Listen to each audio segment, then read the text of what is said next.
Alright, ladies and gentlemen, we are going live here. It is gonna be... Nope, it's no use talk. It's not no use talking. It's gonna be JYP playing with two stand-ins today, facing off against MiTH on in a best of two here in the Beyond Godlike SEA League. First map is gonna be in Mirage to pick from MiTH. JYP opting to start on the CD side. It's gonna be Xavier aggressing in towards Ab. There are 3-4 guys waiting. He spots out the first guy, falls back. He's gonna be stuck because of his teammate. That is PC Kid, who finds one, but that's all he's gonna find as the remaining members of MiTH. 4 players. Actually, 3 players coming into towards the site while they have Jenny with the Tech 9 on the raid boss. Actually, just the Tech 9 holding the flank. This is not gonna be an easy retake here. Young's got to go big, but the smoke's still in place. That's gonna delay him for a while here. JYP, and it's going to be Young who's going to open things up. Gets the first kill, but gets immediately replied back by Mystery, who finds 2 quick kills, leaving the last man remaining alive in Mystery with 3 kills on the trot there. 1-0 to MiTH, and that was just Xavier being a little unlucky. He could have made his escape, but I think the comms were a little off. PC Kid was just hugging the wall, and Xavier should have gone to the left side instead of going towards right, getting stuck. Blocked by his teammate and getting taken down. So MiTH with a pretty solid start here on the T side, and once again it's going to be the B play here. PC Kid hears them barreling out. There are 2 guys on the side. PC Kid rattling off a few shots, and it's going to come to Xavier with a 5-7, missing every one of his bullets. Does manage attack on Vortex to 28 HP, and the nade is going to be perfect. And Ginny with the UMP spraying around, and she's gonna be stolen off her kill. Vortex will pick up the frag, and that is going to be a flawless round coming out from MiTH. 2-0, as JYP will be going for a full eco here. PC Kid didn't buy up anything the previous round. He's going to be going for the early op buy. MiTH though, solid start for them. Although JYP are playing with 2 stand-ins from No Use Talking. They actually had 2 stand-ins the last time they played as well, which is against Ultimate Esports from Vietnam, and they just completely destroyed them. Ooh, 1 row through the smoke, getting the dink on Ginny. Spots out Ethan, still taking the fight, and Ethan should be careful. He's going to be caught out, and Ginny's very low as well, and she actually might get taken down. But Vortex finding PC Kid over to B bomb side, and Ginny's doing the smart thing and falling all the way back. And she hears the CTs, who will not be overextending. Ginny is going to be found by Young. Young has Mystery just dancing with JYP and Xavier. So it's going to be round number 3 from MiTH. They do lose a couple of guns, but just UMPs. I'm not sure they're going to be... I don't think they're going to be too worried about it. Xavier picks up another UMP as well. He's just pushing in here, just trying to inflict as much damage as he can. But Vortex and Wannafly denying any exits. Mystery to find a final kill. Money in the bag. 2 of the kills in the end were to the UMP. So 3-0 to MiTH. Money looking very solid indeed. And JYP now with a buy. PC Kid opting to go for the M4 armor and utility instead of going for the glass cannon.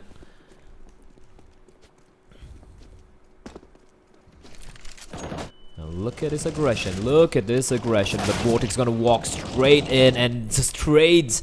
Going the way of JYP. Young picking up 2 quick kills back to back, leaving Wannafly and Ginny far away from the action. Wannafly slowly sneaking to the A bomb side, but Wonder is going to be waiting for him, and Ginny, last person left alive here, and she's going to have to take the fight. Flashbang comes out, and Ginny is going to get mauled alive. 3 guys peeking her at the same time, and JYP just losing a man. I like that aggression. And Xavier picks up the AWP as well. They should be tossed towards PC Kid, if I'm not very much mistaken. Or is it going to be JYP who's going to be wielding it? Yep, JYP is going to be opping. So, 2 stand-ins. MiTH, however, have looked very iffy. They haven't looked solid at all. All the other 3 Thai teams, like, Wonder doing a lot of damage there. Signature and Glassy Sky and 7642. I think they're doing a much better job than MiTH RPs. He should be careful there. He's going to peek out. Yes, he's actually going to get the kill on Mystery and should make his escape as well. A flashbang to cover his back. It's a man advantage early on for JYP, and Ginny's trying to find someone. Xavier on the angle. Vortex making a lot of noise. Smoke has dissipated.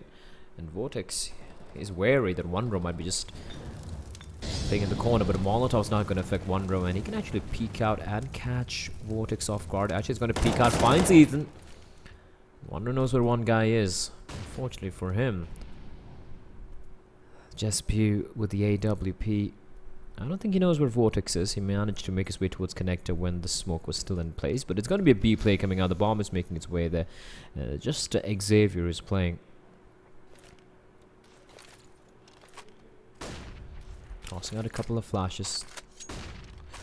Great flashbang there. Catches a man off guard. It's a nice flash. Here to come into the site. Bezik is waiting for him. Ginny finds. Ooh! 2 quick kills back to back. But One Row is going to shut it down. JYP keeping a couple of guys alive. Just lost 3 guys in the past 2 rounds. So money starting to build up some bank. MiTH, on the other hand, might have to go for an eco here. Might be going for some pistols armor. But JYP answering back real quickly. The second they went for the rifle buy, they won 2 in a row. They keep quite a number of players alive as well. JYP will be wielding the AWP instead of PZ Kid. Sees. One should be careful, but the nade is going to help him out. And then he's going to get the kill. Meanwhile, JYP gonna get caught up by Wannafly, but the AWP is still inside of jungle. So they need to go for the boost if they want to recover it. But PZ Kid's there. Calls out Ethan. That's a tough angle to hold if you just have a P250. A Deagle, you could try your luck, but a P250 might be too much here. Wannafly is gonna, well, finds One Row's head with a wall bang. Quite unnecessary fight there from One Row. And now it's 3v3. This is looking interesting. Young with the AK playing out in the open spot. But Ethan's head rounds off a couple of bullets. Flashbang, not quite placed perfectly. Not sure why he's checking jungle. He's got his teammate there covering it, PZ Kid. Walks up, PZ Kid completely whiffs it. Some little iffy plays coming out here. Wannafly's been spotted by Young. And now he's conveying information to Xavier. He's like, hey, listen, there's a guy who's made his way towards jungle, but they're running towards underpass. And this is a nice fake. They're actually walking back out. And this is information conveyed by Xavier, and Young might not be expecting 2 guys there, and he's going to get caught out. That's a brilliant fake there from MiTH. Basic stuff. Just basic stuff. They made footsteps towards underpass, and Xavier heard it, and, you know, he conveyed information. Young caught off guard. Pop Flash going to come out, and Wannafly is waiting for Xavier, and that's a round that, honestly, MiTH really shouldn't have won. A quad kill for Wannafly, and JYP is just going to be a little pissed off about that fact. That is a round they had no business losing. They didn't even have armor. I think just one guy bought up armor for MiTH. The rest of them just deagles, a couple of P250s. It was an eco round. It wasn't an armor pistol buy. Just upgraded pistols. Maybe one guy with Kevlar. That's about it. And JYP, again, going for slightly unnecessary peaks. Getting punished for it. And in the end, in that 2v2, getting completely outplayed. Xavier fell for that one. Hook, line, and sinker. They will, however, go for the force themselves. A couple of UMPs of FAMAS, 2 M4s on Young and JYP, the 2 nut players. Nice flashbang there. Vortex, one spot a man out though. And PZ Kid, a little slow to react there, but he will get the kill and he's going to fall back. Establishing man advantage for his team. He is very low, however, and a well-placed nade could take him down. So it's going to do a smart thing, fall all the way back towards the B-bomb side as Ginny from underpass, catching JYP, neutralizing the man advantage. And if you look at One Row, he's pretty low as well. Half HP. PZ internally bleeding on 15. And they have complete control of mid. And it's going to come down to Xavier. He's alone.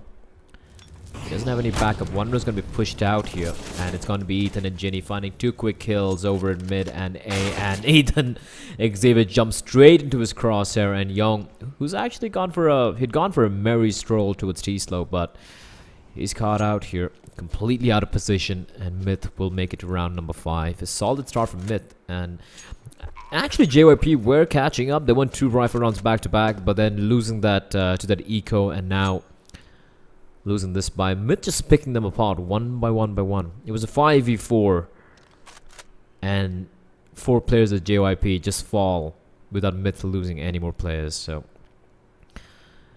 nice kills coming in from Ethan and Ginny this round.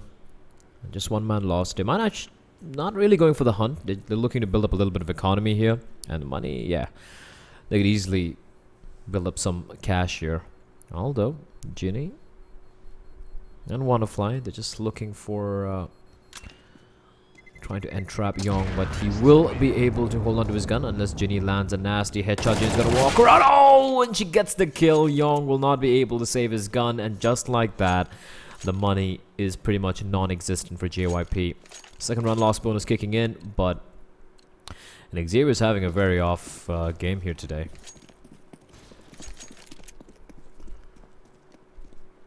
Seven rounds done and dusted, 8 rounds in, and it's yet to get off the mark.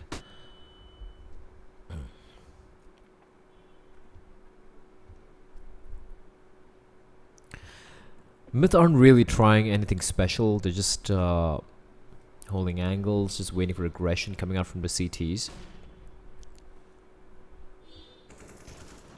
As Vortex gets the first kill, Pizikid caught off guard towards short, trying to be cheeky, aggressing in. And with that kill, that's going to draw to Xavier. The timing could be perfect. There's no one over here. Just BU and Vortex, they team up to get the kill. And that's going to immediately ask... that's going to force Ginny and Ethan to rush towards the B-bomb side, which you know now is empty. Although there is one row, but he just got a USP. And Ginny should hear one row. Going to decapitate the man. But the bomb is making its way towards A. This is a very curious decision from the... from Ortiz here, and Young might just get caught off guard, but no, he's going to get the first kill. Also, the spray gets the second kill as well. What is this? Young gets 2 quick kills back to back, hasn't taken any damage whatsoever. It's still 40 seconds on the clock to work with, though, and Ethan's going to get Jesby, leaving it all on a Young here in a 1v2. They got a utility, they got the time to work with. They're taking it slow here, but Young just might have turned this one around. They have absolutely no idea where Young is. I don't get that. They had control of the B-bomb site. Ginny clearing it out. Young.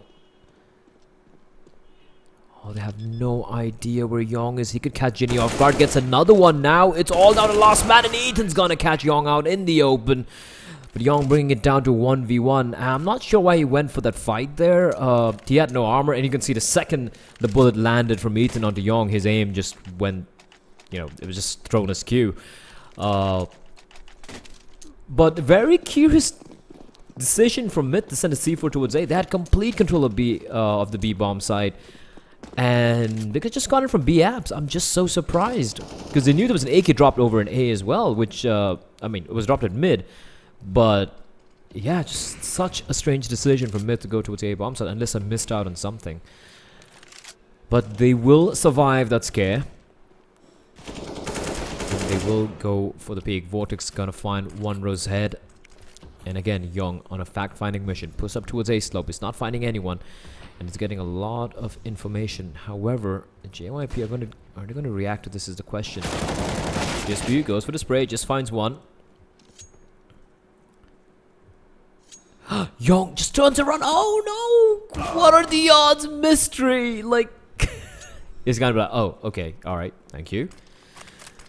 The bomb is spotted out though, and it's gonna be a firefight here. 3v3. Ginny spots out Xavier. Just got a UMP to work with. Pizikid with the flashbang, peeks out. Flashbang's not gonna affect anyone. Mystery is gets the dink in. Actually gets the wall bang in. He will get taken down, but wanna fly with immediate trade, and will pick up the AWP as well. 7-2 for MiTH. As they have established a pretty commanding lead here on the map pick on the T side of Mirage. JYP on the other hand will have to go for yet another recon. Might be seeing a few upgraded pistols coming out. But, yeah, the money's not looking that great.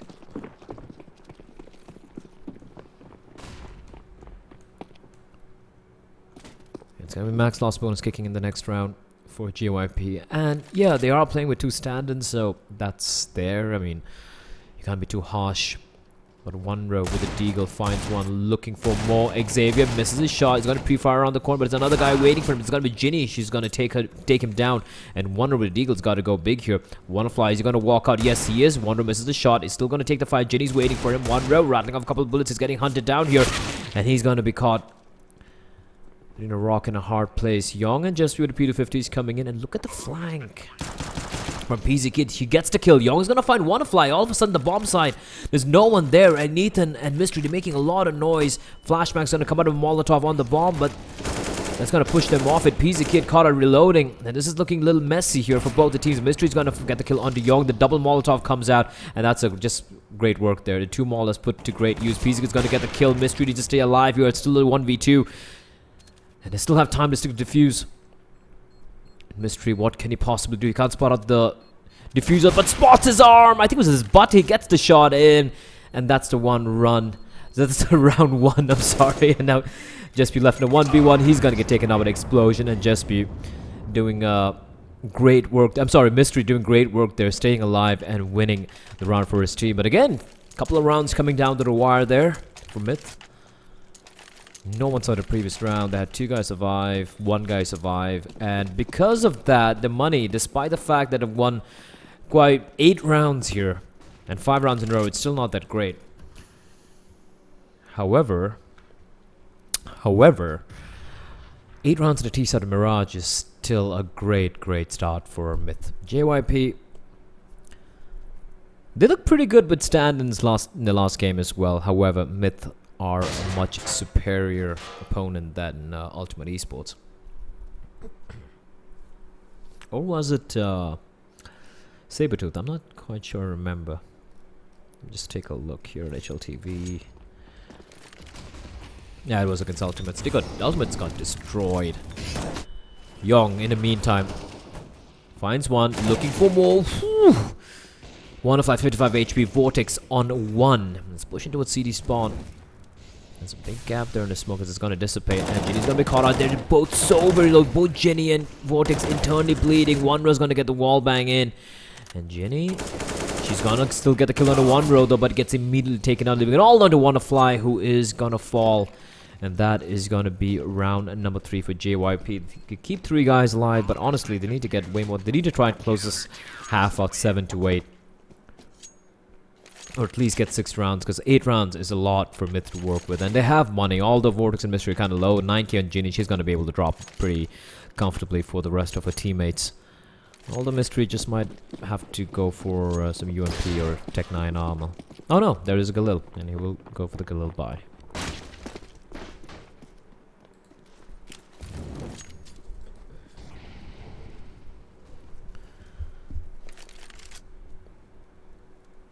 The dual op setup. PZ Kid. And one was going to open things up. Finds another one. And he can fall back. He's done his job. There's no need to over-aggress.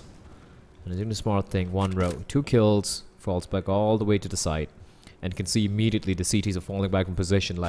So initially they had an Opper over in jungle, they had a guy over in short, and they've both fallen back. They're playing from the B-bomb side. They have Young just spawning towards connector, PZK towards palace, and Zespi towards slope. So they're falling back.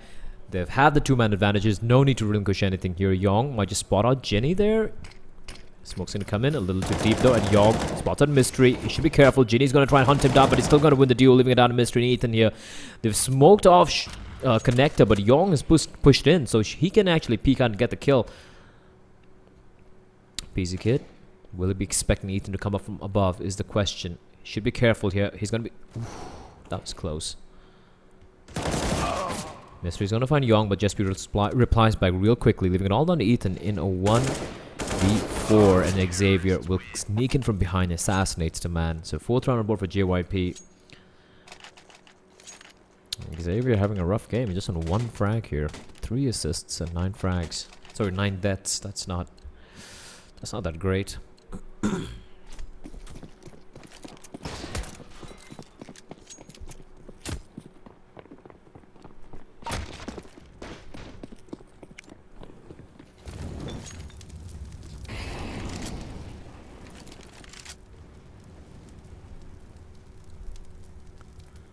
As you do see MiTH gearing up for a B play here. The money's not that great. 2nd round loss bonus. They can potentially go for the buy in the next round. Right now they're just looking to get the bomb down. Xavier spots 1 guy, just goes for the spray here. 1 row in the smoke. Xavier needs to go big here. Finds 1.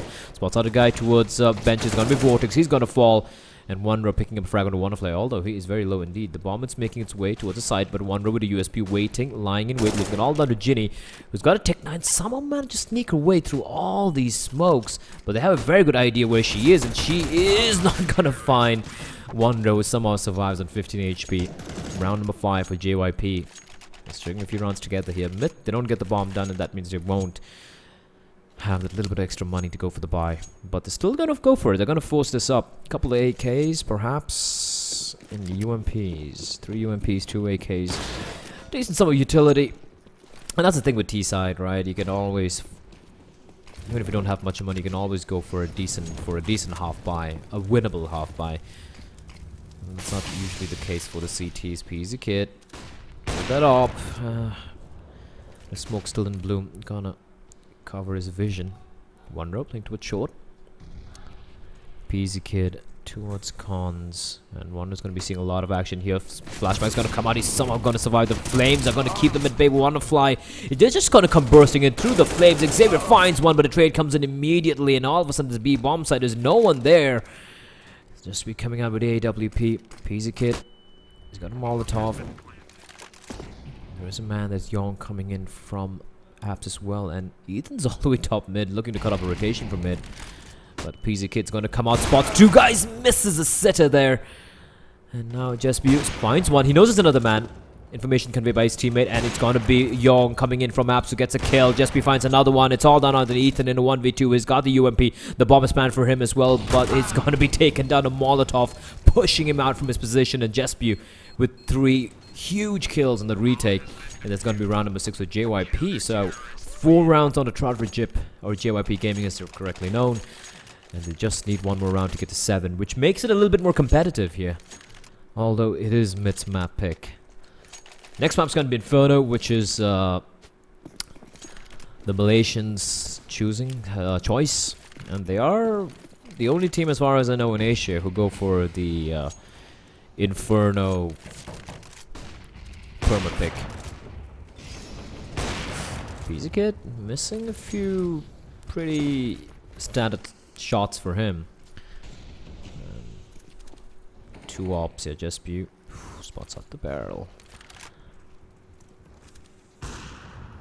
He's rattling off a few shots, trying to probably fake it off a JSB, and this swap should be, they should be careful about this.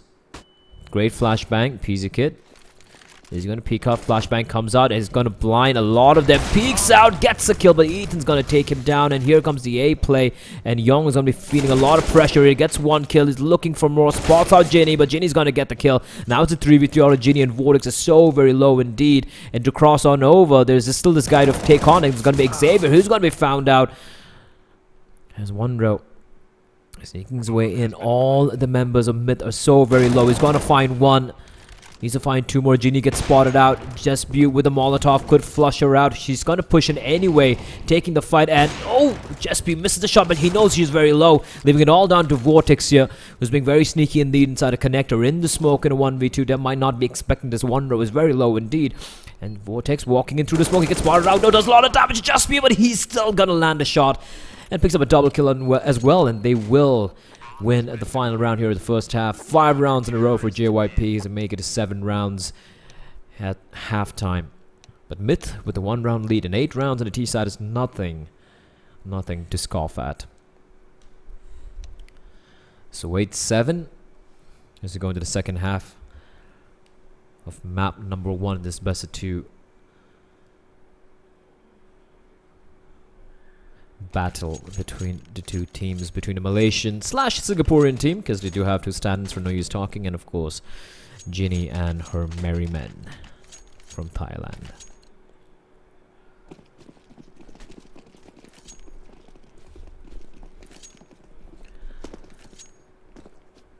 Wonderfly gonna take 1 for the team. Got the nade, he's got the kit as well, but action is gonna be taking place over at A, where they have Wanro and Young. Here comes the smokes. It's gotta be they're gonna be pushing into a CD spawn, so Vortex is gonna be facing a lot of pressure real quickly. Flashbang comes out, and Ethan just pushing in through the smoke, gets a crazy shot. And here comes Misky with a frag of his own, but he's going to get taken down. They know Vortex is there as well, but he's getting pressured. He does have backup in the form of WannaFly, and WannaFly and Vortex tapping away. Vortex finds a couple more kills, leaving it all down to JSBU alone in a 1v4. Make that a 1v3 now as the bomb still not planted. It's down, and this play from JYP getting stopped in its tracks there. I really liked what Vortex did in CD spawn. He knew the smoke was for let me just take a look here. So the smoke was for jungle and for top of stairs. So this was smoked off. And what the teaser planned to do was just come in from here and wrap around towards CD spawn, get CD spawn control, and get the plant, you know, for CD spawn. But they didn't come out from palace. Usually when you smoke off stairs, you come out from palace and you try to push in here. It's a faster path.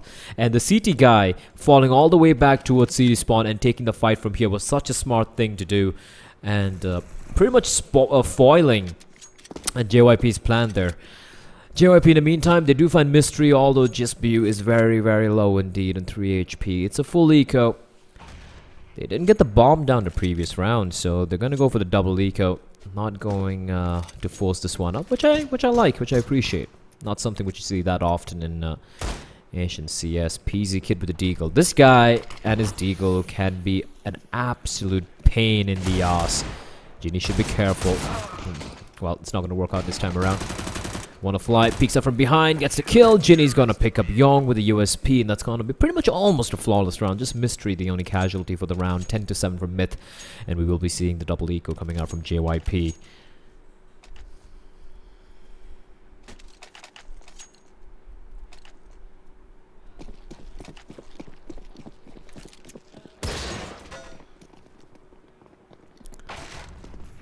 Again, Deagle on one row, 3 P250s. JSBU's gone for some light Kevlar and his P250.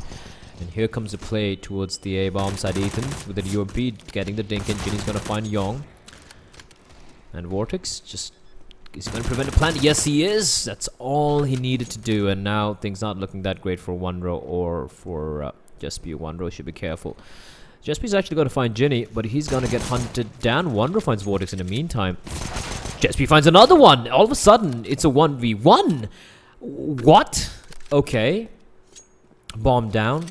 And JSB's got some armor as well to work with. So this is doable. WannaFly's on half HP. Both of them have UMPs, and JSB, his playing is very, very smart. He's got a lot of time to work with as well. He's picked up an M4 now. He's got a Molotov. He's got utility. He's got a smoke. Kevlar. Only thing WannaFly's got going for him is that he's got exactly 19 points of health, 19 points of health more than JSBU, and he has the bomb kind of in his sights. But this is going to come down to mind games. WannaFly versus JSBU. 30 seconds still on the clock. JSBU is going to pick up the bomb. He has no idea where WannaFly is. 18 seconds. He's got to go for a plant. Some time here. He's cleared out everything. He can't clear out Palace. He doesn't have the time, but he's going to smoke it off. Get the bomb down. WannaFly slowly creeping out. JSBU. He was so lucky there. WannaFly not peeking out wide. 1v1. This is very tense indeed. Molotov comes out from JSBU. So from WannaFly, JSBU has a very good idea where WannaFly is coming in from. WannaFly has been sneaky all this while, trying to be Sam Fisher, but now he has no clue where JSBU is, and JSBU peeks out, rips his head clean off. What a round to be won by JYP. It was just pistols. P250s, one deal and wonder. He gets killed with that, and JSBU with the P250 pulls off the clutch as well, the 1v2. That is just a round MiTH should really not have lost, and because of that, they can go for the buy, and they might actually go for the buy here, but Ginny won't have any money to work with. 10-8, JYP winning the eco round. That has just got to hurt deep down inside for MiTH.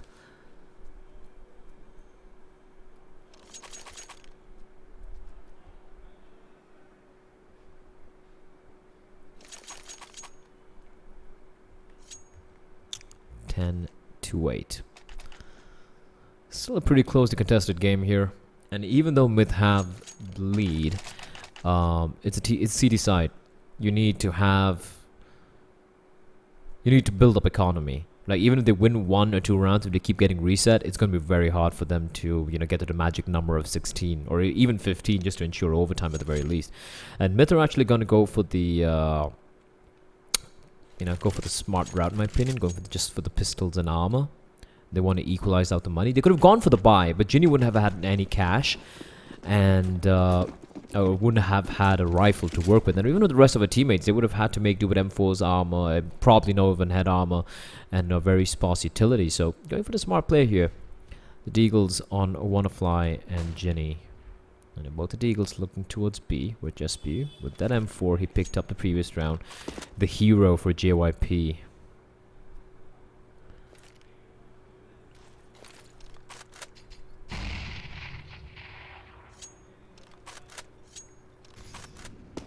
Wannafly. They have a kid as well in the Vortex, so JYP being very methodical.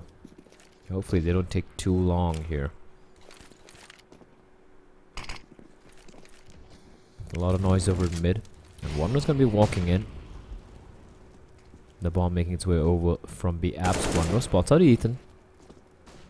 CT just have one more flash remaining, and that is with Ethan. In the meantime, over in the B bomb side, Wannafly is gonna burn alive. Ginny, meanwhile, with the Deagle rattling off a few shots, but won't be able to do much here. And Jespew just peeks out, gets the kill.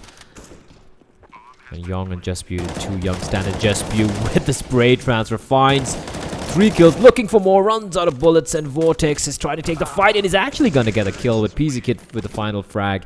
And that is going to be JYP keeping 4 guys alive, a much better anti-eco than what they showed in the previous half. And now MiTH, they have the money, they have the weaponry, they have the arsenal to try and deny JYP. 9-10, just 1 round remaining for JYP to tie things up. And if... Here's the thing for MiTH though, they need to win this round without losing anyone, without losing at a max, just losing 1 player. Or just string a couple of rounds together here, start building up some utility. Mystery? Still over in T-spawn.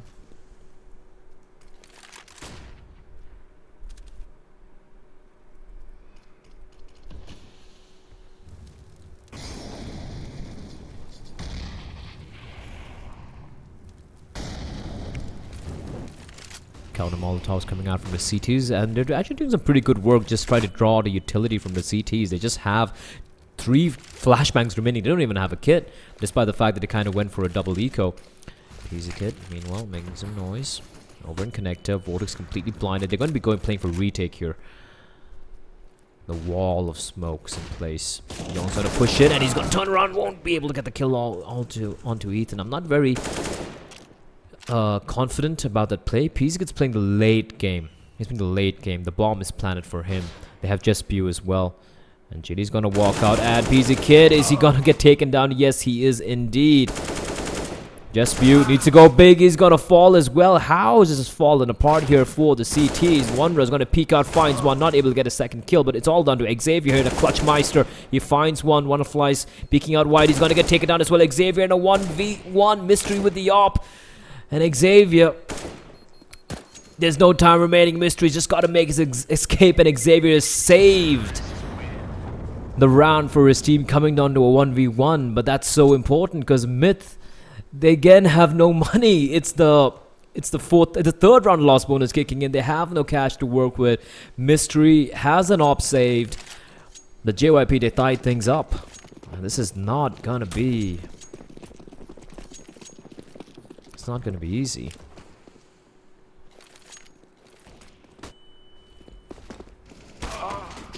Well, not if Mystery does that. Rounds off a shot through the smoke, gets the kill.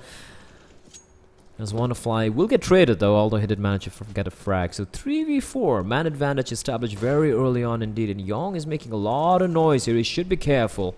So Ethan's going to be peeking out from jungle. He's going to fall back now to smoke, making that position impossible to hold. Just one guy over in B though. It's Ginny. Oh, well, one girl over in B. It's Ginny. If I'm not mistaken, I think she's the only player right now in international Counter-Strike and CS:GO who plays in an all guys team against the guys. Although I remember there was a player in one of the American events recently where she did stand in, but I don't think she's a main player. And Ginny's gone, oh, whoo! One dig onto one row, spots at Xavier as well. He should be careful. He's getting hunted down. He's going to be found out by Ginny, and Ginny doing great work here. And Vortex will find Young, and JYP get ecoed, boys. Why are teams getting ecoed? This is just so painful. Both teams. God damn it. Both the teams just getting ecoed. This is just sloppy anti-ecos coming out from both JYP and MiTH. I expected better from JYP. Sure, they have 2 stand-ins, but still, I mean, Pizikit's calling for the team, and he should, you know, and he is a very experienced player. Not sure what's going wrong here. MiTH, though, I'm not really surprised. They've not really been the most tight-knit of teams. They have firepower, they have their moments, they got a basic semblance of teamwork going for them, but nothing too special, to be honest.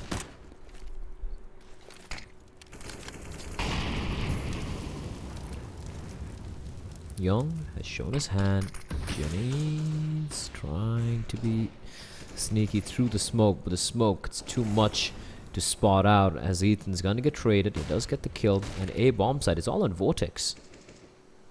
All of Jenny's being very sneaky from behind. She's gonna come in, but might be a little too late to the party there, and Vortex gonna fall. Jenny is not looking to her right. Look to your right, Jenny. Look to your right. Just View and Jenny being completely blind to each other, and just like that, MiTH, they win an eco round, and it's down to a 1v4. They can actually go for the next buy there because they won an eco round. And Mystery, well, he's shown himself. He's getting trapped from behind, and it's going to be Just View is going to spray down Mystery. And did they pick up the op? No, they won't. It's just going to stick with the AKs. 11 all. 3 guys can go for the buy. One of Lan and Ginny, however, are broke as broke can be. What are they going to do? They've shown some discipline, at least, of not going for the force buys, and yeah, scores 11-11. It's fine, you know. It's not like JYP in 14 rounds right now, so. And it's gonna be a fast play coming out towards A. Vortex gonna find Young. They're just running into CZs, not using the utility. What are JYP doing? They're just taking turns echoing each other, and Jesky replies by with 2 quick kills. One of us is gonna be left alone, but yeah. 2 guys stay alive, but 5 AKs to pretty much a full eco. 12-11. I just don't understand why. I honestly don't understand why teams aren't using utility and whatnot when playing against anti-ecos. Like, play it like a gun round. How would you play if you knew your opponents had an AWP and M4s or UMPs? You'd be much more methodical. You'd play it much more smart. And the second you know they have CZs or 5.7s, it's like, I'm going to take the fight. You know, I'm just going to go and pick up a triple kill, whatnot. And it's such a mental thing. They should really stop doing that. Great team flash coming out there, if I'm not mistaken. No, it was a team flash. Xavier's going to find Vortex. Young. Malto's going to keep the 2 CDs at bay. Flashbang comes in. Pizikit. Sacrificed by Ethan, and Young might, get baited out there. Ethan's gonna get 1, finds 2 quick kills, looking for the third, but one is gonna drop him, leaving all down to 1 fly and 1v3. He's just got a FAMAS to work with. Although he's gonna be able to pick up the M4, but he's gonna get spotted on time. One is gonna spot him out. Rolls off a couple of bullets now. They know exactly where he is, and Jesby just holding towards connector. As Wanna-Fly. Is he gonna drop down? Yes, he is, and Jesby is waiting for him, and that is gonna be round number 13 for JYP. Oh, poor. Who was that? Was it Vortex? Or Wanna-Fly? Poor player there. He wanted to get inside at Cubby, but Ethan's like, nah, I was here first.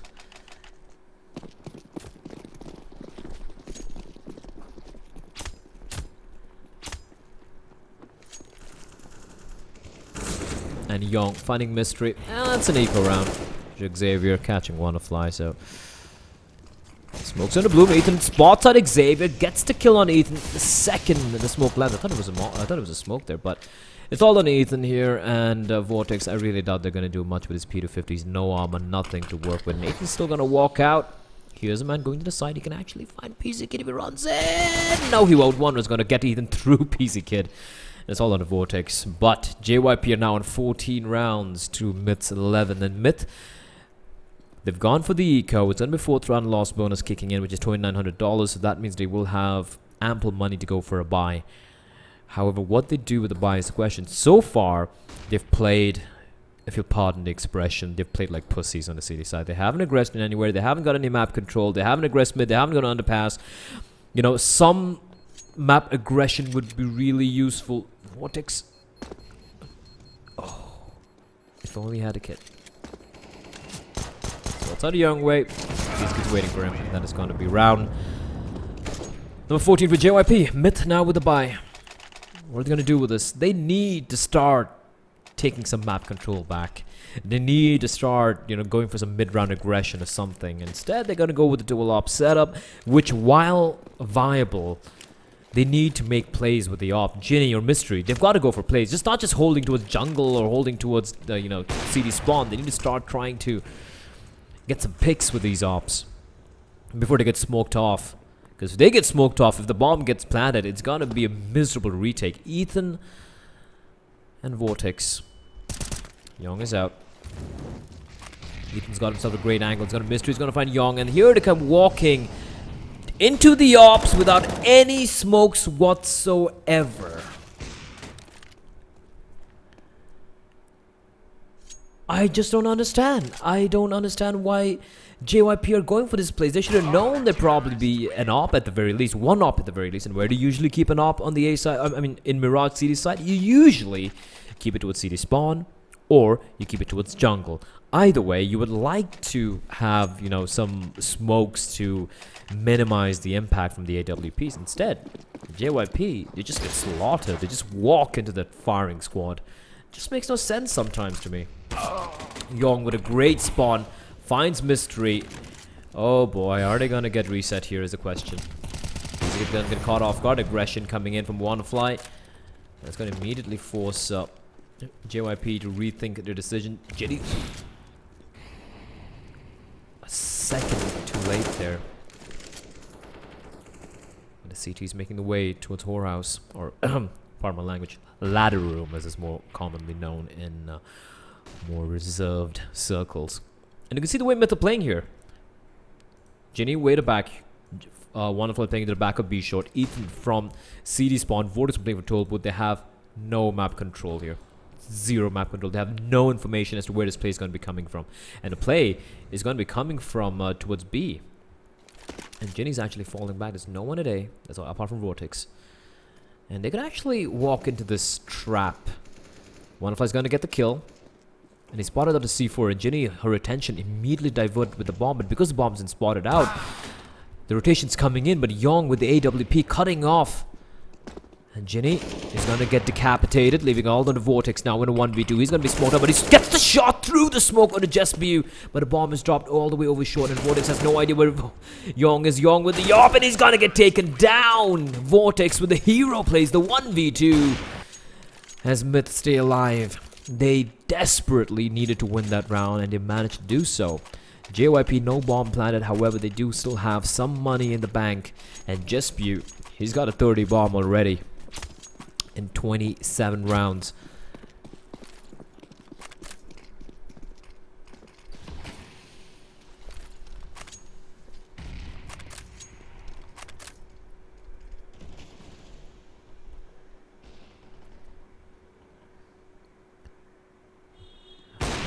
Just getting mowed down. Ooh, with the never mind. Trades going both the ways. The B bomb side is completely in control with Noise talking. I don't even know how that happened. And the bomb is making its way. Young just waiting towards underpass. He can be the lank counter flank. He can just be looking for the CTs to drop in from underpass when they're going for the retake. But by the looks of it, I think everyone's going to be coming in. Vortex in 2 minds. Now they know it's a B plant here. 3v3 retake. Very much viable. He's going to come to 1 row and JSBU. And Young on the long flank. He's being very sneaky, very Sam Fisher-ish. Molotov comes out. 1 row. walk straight into JYP. Last guy remaining alive is Mystery, and he's gonna get taken down. Map point here for JYP Gaming, and MiTH. Their money's broken. They got pretty much a reset there. This is just heartbreaking for MiTH. It's their map pick. They had a lead. They had a phenomenal T side, 8 rounds on the T side, and on the CD side, they've just fallen short. And JYP. The next one's going to be Inferno, which is JYP's stomping grounds. So this is not looking good for MiTH. For Mars M4, a couple of Deagles and a 5-7 to work with. And they know this. As Jenny with the Deagle, she's going to find Xavier. This happened earlier. JYP, this is very risky from him. That smoke's not that great towards connector. Mystery peeks out. He's done for, but JYP's going to nade Jenny into oblivion, and he's going to get immediately traded by Mystery. So that's where the M4 is. And Pizza Kid missing a comparatively very easy shot there.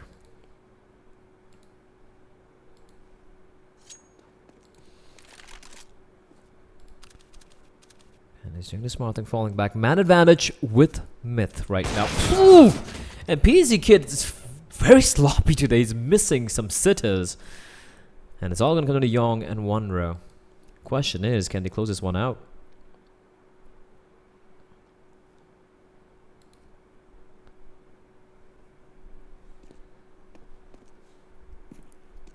They have no idea where Vortex is, but he is conveying information. Gets the kill. 1-row is alone in a 1v4. He finds 1. He's got to find 3 more. And 30 seconds on the clock. He's going to get the bomb down.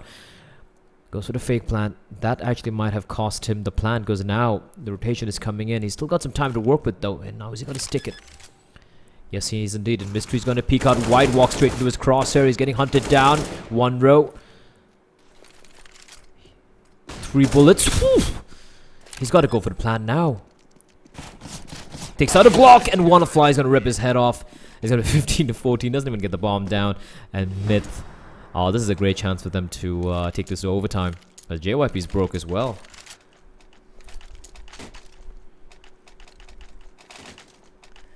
And MiTH on their map pick, really struggling to close this one out. So struggling to take this to overtime. And JYP, AK, 2 UMPs, 1 UMP. Never mind, 2 UMPs and 2 Tech 9s, and they're just gonna go for an A executor. There's no one nade. There's aggression from the CDs over at mid, but here comes the smokes raining in. Ethan knows this, but there's no one. There's no one in the bomb site. Ethan's gonna flash in, trying to smoke himself or flash his way in, but he's gonna get hunted down. 1-row is gonna get the kill. Is it gonna be like this? Is it gonna be like this is the question. Young's gonna come charging, but Mystery's gonna get the trade there. The bomb's gonna be planted. Now it's a 4v4. Look at the flank coming in all the way from behind. Vortex with the UMP. He can actually catch 1-row off guard. 1-row's the guy with the AK. No, but it's still gonna let a headshot. Spots out the shadow before Vortex spots him out. Now it's a 3v4. They got a kid to work with as well. Just a flashbang, however, in terms of utility. And Xavier playing all the way back from Firebox. They have such great crossfires being set up here, playing very passively. 2 guys all the way towards T-slope as well. Is this how this one is going to end? WannaFly, Ginny, Mystery, they got to go big. JYP is going to get taken down, but the trade's coming in. It's now a 1v2. All of a sudden, it's all on the piece again. It's going to find Mystery. There's not much time remaining here. He just needs to stay alive, and he's going to get the kill, and that is going to be the game, ladies and gentlemen. 16 to 14 will be the final scoreline.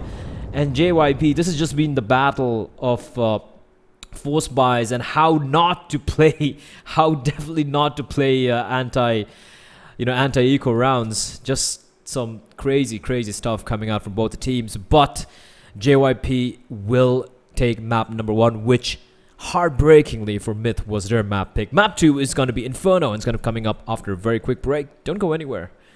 I think it's going to be a pretty fun game here. JYP and Inferno is definitely a force to be reckoned with, and such a fun team to watch as well.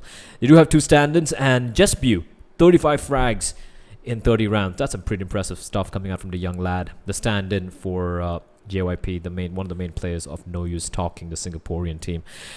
We'll be back after a very quick break. Don't go anywhere. My name is Blay, and this is the Beyond Godlike SCA Pro League.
Alright, ladies and gentlemen, we're back with map number 2 here. There's a map pick coming in from JYP. It's going to be on Inferno, with MiTH getting the choice of sides. They're going to be starting with a CT side. No surprises there. A very default setting up coming out, and hopefully this time around we might actually see some map control coming in, some map contestation coming in from MiTH, because Mirage's CT side was just abysmal. They were really not pressurizing JYP at all, despite the fact that JYP actually played a little sloppily quite a few of the rounds. Yet, because of the amount of map control they have, they were able to, just win the trade game. So MiTH looking to see some aggression coming out from the Thai team, as it's going to be an A play. And luckily for MiTH, they have 4 CTs waiting. Flashbang's going to come in. Vortex going to be completely blinded. Ethan with a great shot there. Ethan just staying alive, but he's finally going to fall. The trades going the way of JYP, and now it's Ginny and Wannafly's time to go for the retake, and PZKid's just waiting around. And here's Ginny crossing over. Here's Wannafly coming out as well. The Glock ready in prime. Ginny's going to get the kill, and PZKid missing all his shots. As JSBU in the meantime has no trouble getting the kill, and Wannafly from behind is going to get assassinated. Is he? Oh, they're going to go for the knife. PZKid is going to kiss him in the face before he shanks him in the chest. And that is going to be JYP winning the pistol round. And MiTH, oh well.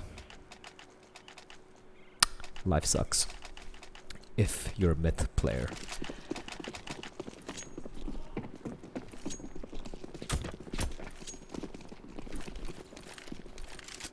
Force by CZs, Deagles, and our JYP gonna be playing this a little bit more methodically, because some of the rounds where they played against ecos, I mean, look, I get if you don't want to use too many utility when against a full eco, but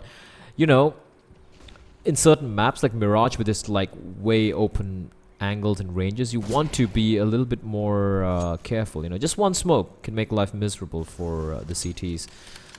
So clearing out banana, they have banana control. Just 2 guys on the side though. It's gonna be Wannafly and Ginny. Ginny with the deagle. We've seen that she can be quite nasty indeed. And it's gonna be full B hit coming out. Mystery very low indeed, but the smoke's gonna be raining in. And Ginny with the deagle, can't you find anything? Just pre-firing around the corner. Wannafly hugging towards the first oranges. He's gonna get taken down. Ginny's gonna fall, and they all fall like flies. One row picking up a couple here. JSBU and Ethan gets 1 kill, as Vortex will announce his presence by snapping onto Young, but PZKid's there to hunt him down. So couple of guns lost to UMPs, but JYP won't be too worried about that. MiTH now will have to go for the full eco.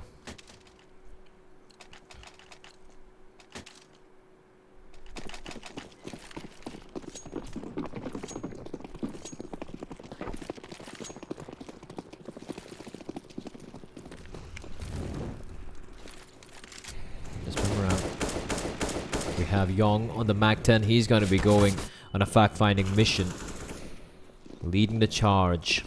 The Mag 10 can just destroy people. Vortex and we spotted out, but Young going to be saved by his teammate. Young picking up another kill. Xavier's going to fall, but I don't think they're going to be too worried about it. Young with a Mag 10 just rattling off shots.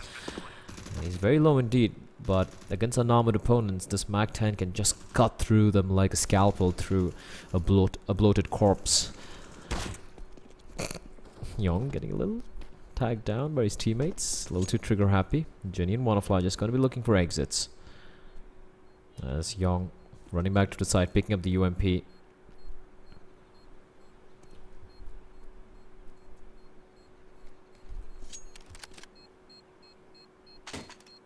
No exits. No exits from MiTH. There's no UMP lying around either. Just a Mag 10. And that is gonna be the... And they both die. Which is fair enough. Fair enough. It's not like they lost anything there. They didn't pick up anything, they just had USPs. Plus they denied JYP the kill bonus, which would have been $600 per kill. So, against the UMP. So $1,200 denied from JYP.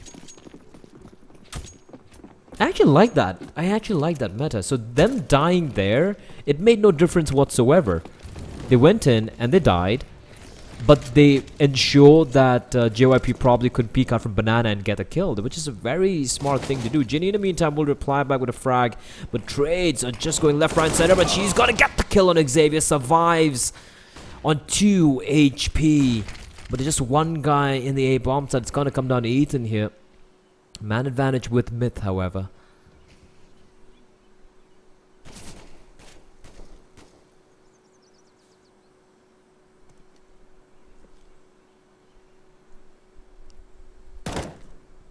JYP, he's been definitely on point this entire matchup, especially on Mirage.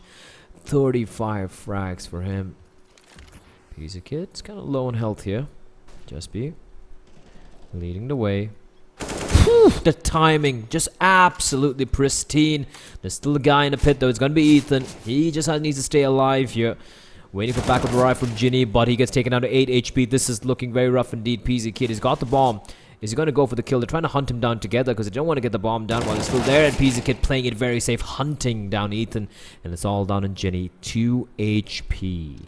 A Molotov, a smoke, a nade, a kit, armor, an M4, and of course the Dream. Can she pull this one off? Just made no sound so far. But this crossfire just be... He's gonna spot her out. What a shot from Ginny, but Pizza Kid is there to get the trade, and they will ensure they maintain a flawless scoreline so far. 4-0 to JYP. MiTH will go for perhaps a few upgraded pistols, maybe a couple of guys with Kevlar. That should be about it. Nades! 5 nades towards Banana. Uh-oh. Oh boy. Oh boy. And they barely... Well, they... Yeah, Xavier's kind of low, but he's a guy with the UMP. One rose dances 6 HP. I thought a little anticlimactic there. And as soon as they toss the nades, all the CD is falling back all the way over at A. But JYP are 2 steps ahead. They're like, alright, let's toss a few nades. Ginny's waiting around the corner. She's got a P250, which can be quite deadly at that range. But one row with a nasty pre-fire in the B-bomb site. There's no one there. Meanwhile, Pizza and JYP just clearing out over at A, making the presence felt. Nice shot from Wannafly there. He's looking to pick up the AK. Pizza should be careful. There's a flank coming in from around as well, and he's going to be taken by Mystery. But the B-bomb site has been compromised. 2 AKs lost though. Mystery and Vortex going to pick those up. Ethan being very sneaky. Is Xavier gonna be aware of his presence? No, he won't. Ethan with the USP. 2v2 now. Okay then. And they have the guns to work with as well. Wanro and Young though. They do reply back. Wanro peeks out. They have no armor, remember. This could be very, very hard indeed, but Vortex is gonna get the kill. And Young holding the line finds one looking for more. And he's gonna get taken down. And Vortex, he's got all the time in the world to go for the defuse, and JYP, they lose a eco round. Like, oh my god. There was barely anything invested by MiTH. They spent... They barely spent anything that round. Anything that round. Just like, what, CZs, the USPs, and... JYP gonna be so pissed off about this round. Again, when you're playing pose plans, taking solo fights, not usually the smartest idea. The bomb's down, like, just play the bomb, goddammit. Just be taking a lot of damage early on here. Bear in mind, JYP, the money's not that great, although they've won 4 rounds in a row, because one of these rounds they lost to an eco, and yeah, they had just one guy surviving on round number 4, so money is still not that great, although they will be able to buy up here, and they will get the opening kill as well. Youngwei. Wait, that's Young, that's not a Youngwei, my bad. Youngwei, Olivia, Oliviera. The similarities in some of the players, the names is just ridiculous. Mystery with the AWP.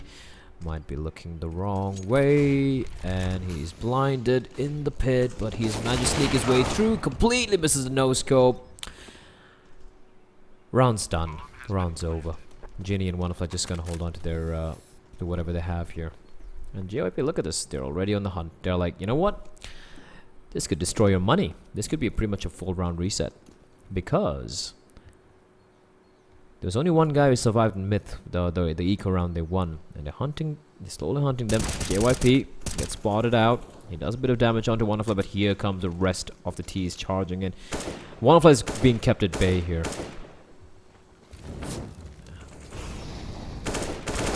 He's still gonna get the kill though, but he's all alone between the flames. And he's just gonna walk into flames and kill himself instead of falling to the gun.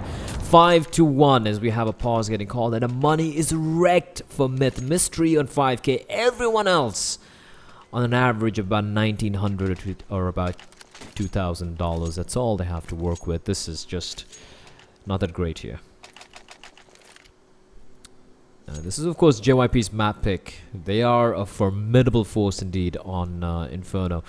The thing what worries me is MiTH are playing with a full lineup. JYP have 2 stand-ins.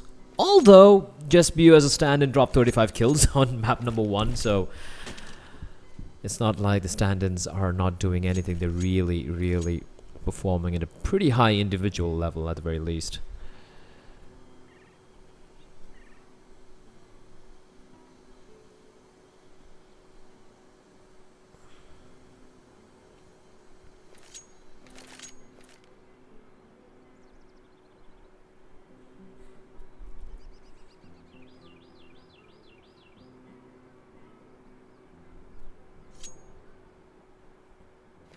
So, tag pause, I'm assuming being called here.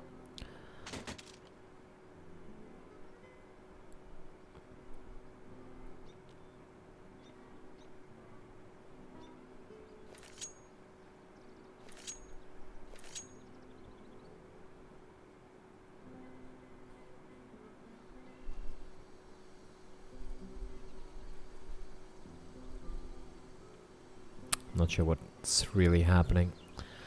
Could be a technical issue as well.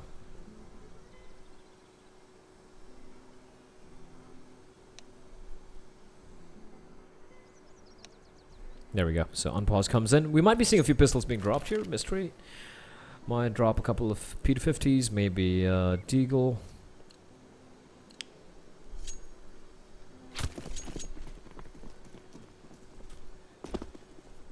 Yep, a Deagle and a P250. Deagle for Ginny, for the fearless leader of MiTH. She's gonna be looking for those 1 Deags, but Nate sailing in.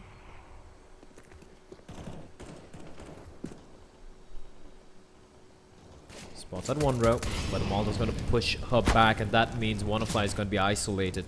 Ginny, oh, the double molly. 1 row is gonna get burnt alive. Actually, Xavier's gonna save him from a Fury death. Ginny's gonna be forced back.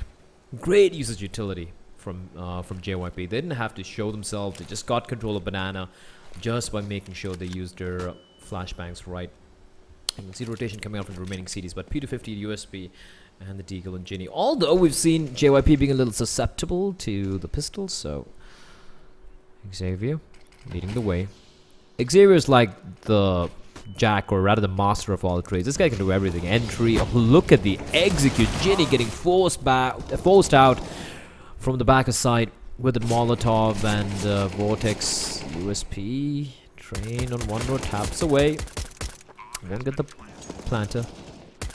Just getting mowed down here. Last person left alive is going to be Ethan, who is internally bleeding. It's going to be Young who's going to take him down. Although he does get a dink in. Flawless round coming out from JYP.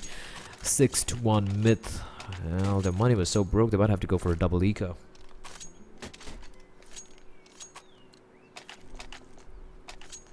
Or they're going to go for the force. Well, Mystery has shown that he is indeed a force to be.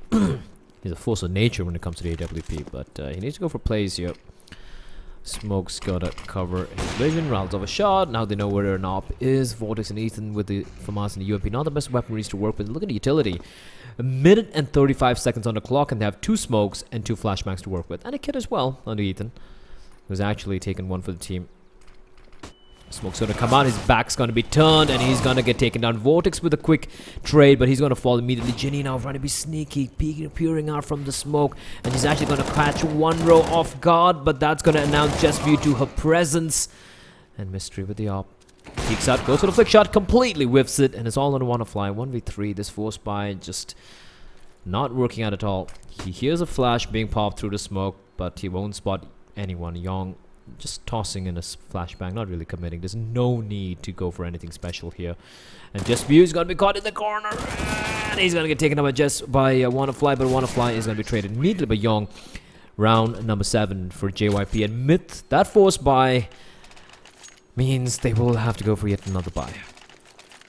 Sorry, have to go for yet another Rika. This is just not looking good at all for MiTH. And a money, man. 12,000 on Young, 7k a piece on JYP and Xavier. PZ Kid on 9,300. Wanro is kind of broke, but he doesn't really have to bother here. Mid-aggression coming out. All the nades sailing in. This is a bloodbath. And in the span of 5 seconds, everyone is dead. I like that from MiTH. Not wasting any time. Going for the tried and tested. 5 nades, rush mid. They got a couple of kills, and they all died as well. But money is good. Wanro is not very lucky here. He dies as well, but he's at $1,900. But the rest of his team, 10k on everyone. And they have guns for this round as well, so...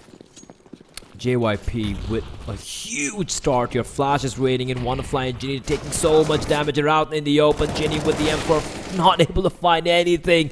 Young's gonna rip her skull wide open, and it's down to Mystery, Vortex, and Ethan. But things are just falling apart here. The center will not hold for MiTH, and JYP are gonna get to round number 9 on their map pick. This is just looking extremely lopsided indeed. And JYP even playing with 2 stand-ins. MiTH not really looking good here. And now it's Young, the other stand-in, is stepping up for JYP. He's on 14 frags. We had 35 kills for JYP on map 1, by the way. For those of you just tuning in right now. And they're on the hunt. They're like, we're not going to let you save because we have so much money to work with.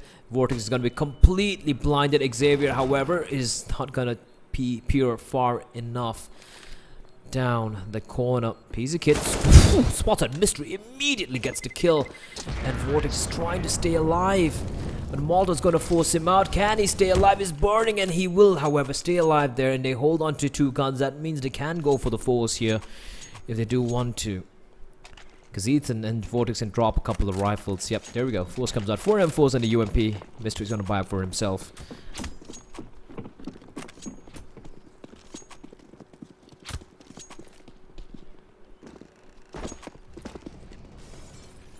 JYP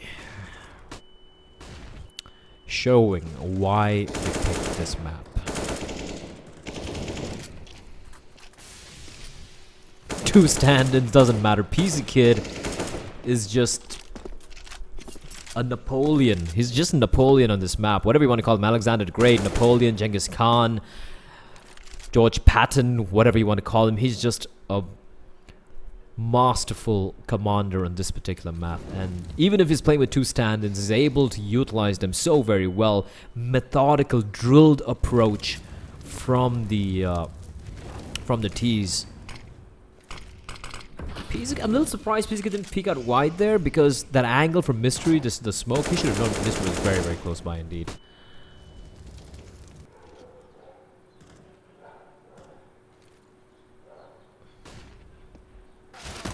Vortex finds JYP.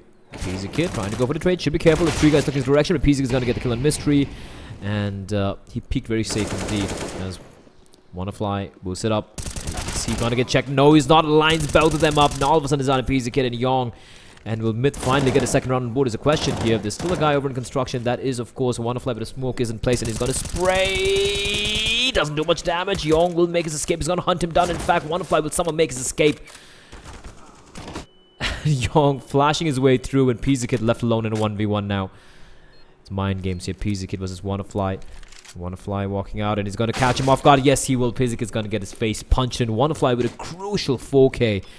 And they're finally going to get a second round on board. However, they lose 4 members. That means the money's still not that great. And there are 3 players on 16,000 for JYP. That's how ridiculously one-sided this map has been so far.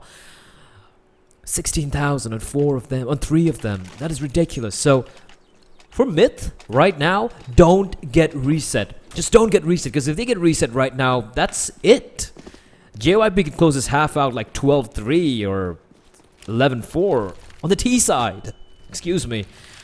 I think I'm getting some acid reflux. Ginny and WannaFly.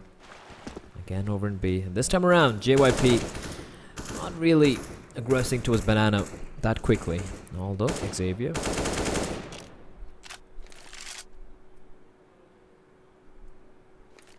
One of the most versatile players in Asian Counter-Strike. This guy does everything. He's the lurker, he's the opening, the entry fragger, he's the second into the site, he's the guy who plays a post plant, he's the guy who shuts down a site on his own sometimes. The guy literally does everything. Honestly, he's not usually the star player for this team, but Vortex finds one, not able to get a second kill. He's going to get the kill though, and he's going to get traded immediately. Now it's all going to come down to Mystery. Who doesn't know? There's a guy coming in from behind him, but he's still going to miss a shot. It's going to be Xavier's going to Mystery, leaving it all down now to the last two guys remaining alive. It's going to be Ginny and Wannafly. They're going to be coming in from mid. However, post plants have been established. Look at where Pizza Kid is. Xavier spots out Ginny creeping in through the smoke. He knows there's a guy towards Boiler. Still going to hold the line, and he's going to find Wannafly, expecting Ginny to push out from apps, and Ginny coming in from behind, not able to line them up. Jespi is going to get a kill on the Ginny through the cycle there, if I'm not mistaken, and 11,000, 14,000, 14,000, 5,900, and $2,550. And for MiTH, it's 1,750, 1,700, 2,250, 1,800, and $3,000. Basically, this is the Somalian economy, and that is the Singaporean economy. Very, very different, as you can clearly see here. 3 rounds remaining in the first half, and MiTH are as broke can be. And they just needed to ensure they didn't lose that round, and they just got dumpstered in the A-bomb side. That's what happens when you play so passively. So there were a few trades that took place. It was a 2v3, but that's a problem, right? You're playing so very passively. The second the T's take, even if you get a couple of kills onto the terrorists, they're going to get the bomb down, and they're going to have enough ample time to get into pretty comfortable post-plant positions. And from then on, it's going to be hard for your other teammates from the B-bomb side to go for the retake. That's exactly what happened there. No map control whatsoever. The only round they aggressed in was in a suicide mission over at mid when they just had USBs and nades. And yeah, MiTH have just shown nothing. Like Jack, they've shown Jack in this entire CD side in both the maps. They've done nothing. No pressure in any part of the map. Not really taking the map control. Playing like pussies. Not really doing anything. They're not contesting anything. They're not contesting mid. They're not contesting in Mirage, for example. They just gave up mid completely in gun rounds. And right now Inferno, they're not really aggressing towards apps. They don't have a crossfire in apps. So JYP can walk all the way out towards balcony in A-bomb side. They're not contesting banana. They're not taking the fight banana. Even in the U-Ben, after like 30 seconds elapse, they just fall back. The only thing they do is going for that boost over in quads, which got destroyed by JYP that one round. MiTH have literally shown nothing on the CD side against a team playing with 2 stand-ins. I mean, come on. JYP, though, they're just having a ball here. Full eco. And JYP knows this. Young with a MAC-10. All he has to do is just go in on a fact-finding mission. Oh, Ginny. Oh, luckily the nade's gonna be for sandbags. Young, clearing it out. MAC-10 in hand. Shoulder peek. Spots out Ginny. Are they gonna re-aggress? Meanwhile, over at mid, there's gonna be one row, and actually one row stealing both the frags, and they're gonna fall back now. They're like, the B-bomb side's empty. No need to go over it. Ethan's gonna get hunted down by Jespi. And they don't even need to get the bomb down. Vortex is going to get sprayed down by Xavier. And that is going to be round number 11. Round number 11 for JYP.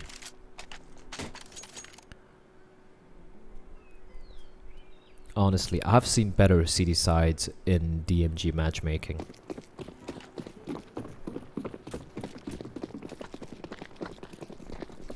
Look, I get JYP have a better understanding of the map.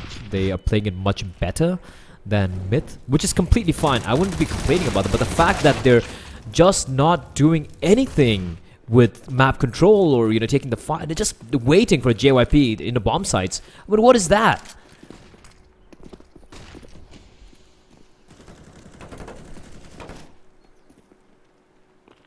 I love that angle. One row gets a kill, but the trade comes in immediately. In the meantime, Mystery, is he going to go for the spray? Yes, he is. He's going to completely miss it. Goes for the burst fire. A little bit more trigger discipline this time around, and JYP will manage to bunny hop his way back to the back of the site to safety. Young holding a very tight angle indeed. Smoke's going to dissipate now. Oh, okay, maybe not.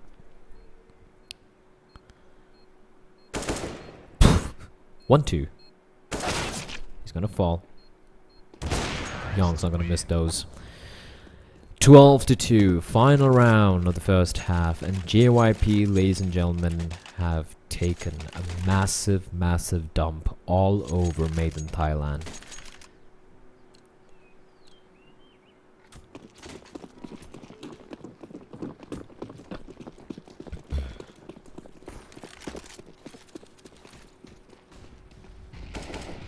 Here's the thing, if they were losing, even though they're trying, I'd be like, you know what, alright, it's completely fine, you know. They're trying something, they're just not able to face off against the onslaught from JYP. But the thing is, look at this. Look, literally, Wonderful and Ginny have just stuck in this part of the freaking map for the past 15 rounds. Apart from the one round when they all ran mid and all died.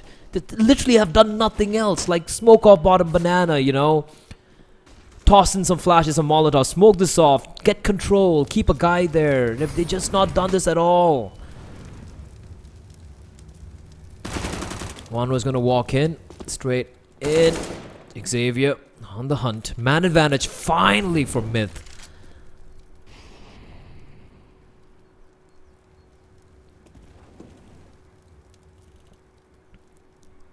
Will they somehow throw this one away is the question. Nice trades there, but Young with the op. He finds one, he takes out a P250, gets both the kills, and now he knows there's no one in the B bomb. So rotation coming from the CDs, but now it's a 2v2. He's still clearing out the side, still being a little... Oh, is he gonna go for this? Is he gonna go for this? He's waiting patiently. Patiently. Spots. Oh, he gets a leg in, but he's gonna get taken down. He needed to land a shot, and it's all gonna come down to JYP. 19 seconds, finds one. Ethan's hugging the wall here. And JYP's trying to hunt him out. He has a very good idea where Ethan is. He's paranoid right now. He's got to stick the plant.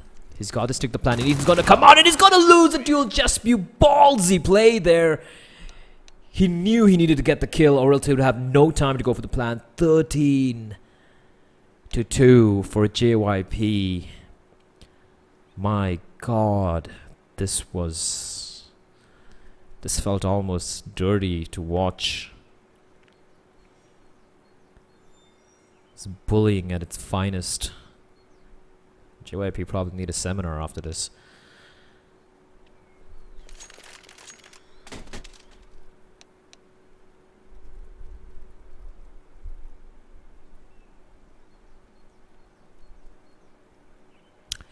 Although, I'm taking nothing away from JYP. They have, considering they have two stand-ins, like Pizakita just marshaled his troops to perfection. They've just played so well together. The T side was dynamic. They went with the, you know, with the trade play, you know, always in pairs. There was trades happening every single time. Great reads. Just, you know, just dissecting the CD side defense for MiTH. 13-2. I mean, Jesus, they can just do anything here. And even if they lose a pistol round, even if they lose so many rounds, I really doubt the way MiTH have played that they're going to be able to bring this one back. One row.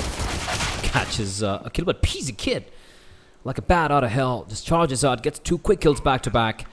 And Xavier and Peasy Kid, they don't really have kits to work with, and they're going to be facing off against Ethan, who's got a USB sitting very pretty in the pit. Mystery just holding the line. Ethan's going to find Peasy Kid. That is going to be round number 3 for MiTH. So they finally do win the first pistol round here in this match. I mean, yeah, but the pistol round's kind of split in between these two teams. But JYP, like I said, they're not going to be bothered with this. They're like, I mean, 13 rounds. They just need 3 rounds to close this one out.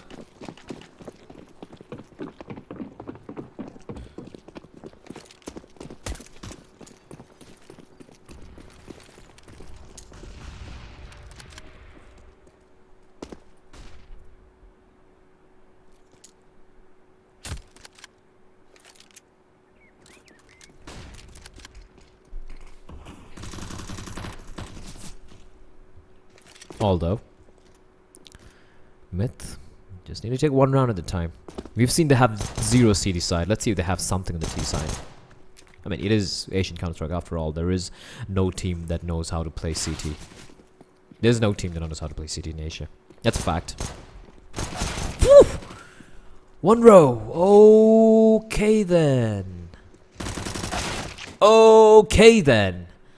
One row. Gets 2 kills without losing any health whatsoever.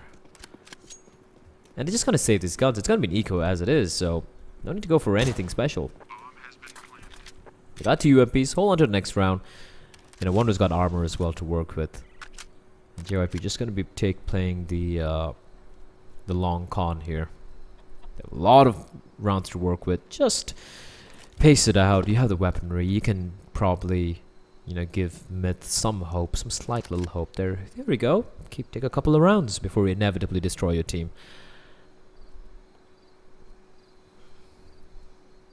But 13-3, JYP still massively. It's gonna be 13-4, but still 9 rounds separating MiTH and JYP.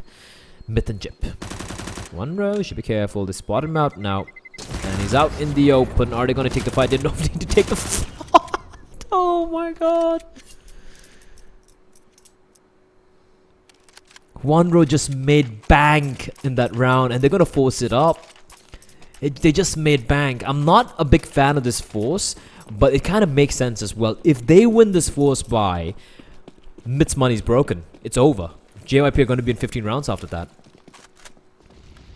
It's a risky buy, but when you have so much of a lead, it's a very calculated risk. It makes sense. Mystery down to 34 HP, although one row pretty low as well. He should be swapping out that M4, one of his teammates, in my humble opinion.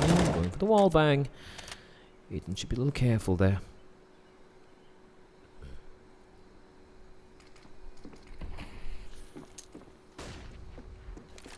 Making a lot of noise.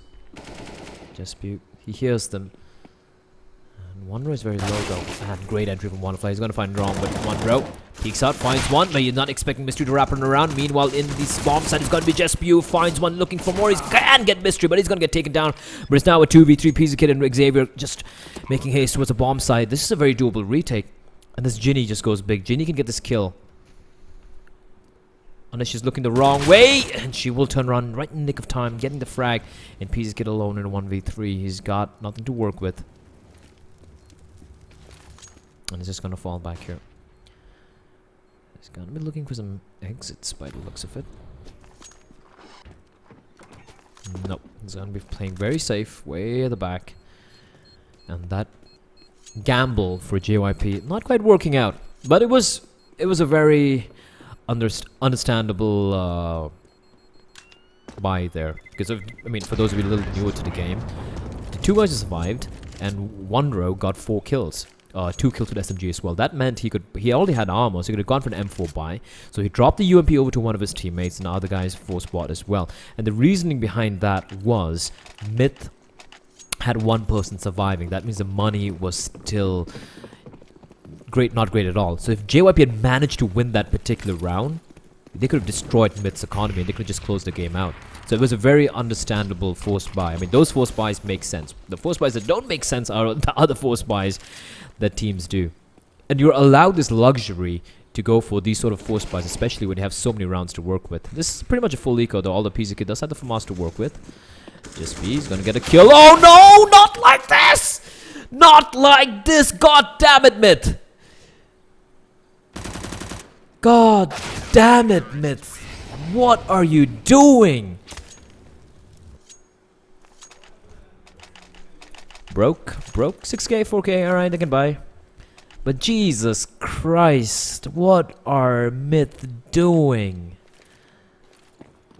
You can't have such abysmal anti-ecos. We're not very of 13-5 down. And JYP with the op. He is just having a blast here. A flick shot onto Ethan. 5 HP. That's okay. He's done his job.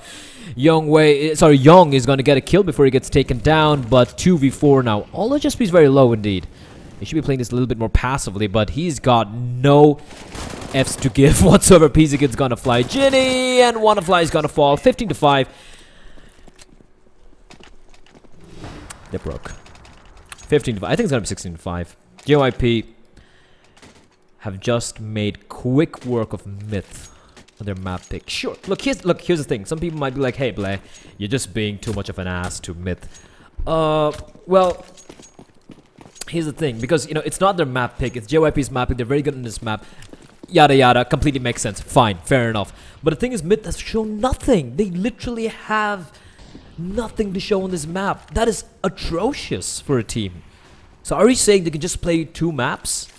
You can only play Mirage, which they lost, by the way, to a team with 2 stand-ins, and they can't play Inferno. The only other map I think they can play is Overpass. Is that what they're saying here? Because if that's the case, I'm sorry. What are you doing with this lineup? There's no map pool whatsoever, and they're just gonna walk in. One row is gonna walk out, finds a frag. They're just dying like flies. And finally, JYP will put MiTH out of their misery. That was, ladies and gentlemen, that is called molestation. That is illegal in most countries, if I'm not mistaken. Just absolute brutality coming out from JYP. 16-14 the first map, 16-5 the second map. Extremely one-sided. And there you have it. Game number 1 has been done with for the evening. Game number 2 coming up. Let me take a look quickly here. That is going to be Fire Dragoons facing off against Mineski, the Filipino team, against the second best Malaysian team, coached by Eamon. That's coming up in the next 15 minutes or so, because this one ended a little too early. JYP helping on production and ending the game way earlier than we would have expected. So 15 more minutes, guys can go probably step out, play some deathmatch, probably grab something to drink, and be back. Don't forget, game number 2, the final game of the evening, is going to be coming up after a while, in about 20-15 minutes time. It's Fire Dragoons x RNG Sports facing off against Mineski. My name is Blay. Hope you guys enjoyed the stream so far in my cast. You can drop a follow to Beyond Godlike channel. These guys are pretty cool. They've managed to be very consistent with the games, very on time, great guys to work with. And of course, if you like my cast, you can follow me at officialblay on Twitter, where I talk about Asian CS and other general stuff. So yeah, we'll be back after a very quick break. Don't go anywhere. Game number 2 is coming right up.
Alright, ladies and gentlemen, welcome back into the game, into the server. Quite a little bit of delay coming in. I think one of the MiTH players having some connectivity issues, but here we go. We're going live here. It's going to be MiTH from the Philippines facing off against Fire Dragoon, ex-Orange Esports from Malaysia. And it's going to be, by the looks of it, a pretty straightforward execute coming out into the A-bomb side, but just one guy playing in the side. It's going to be G and Tommy over from Truck, and G is going to get swarmed by 4 Glocks looking his direction. The Molotov's going to delay the plant though,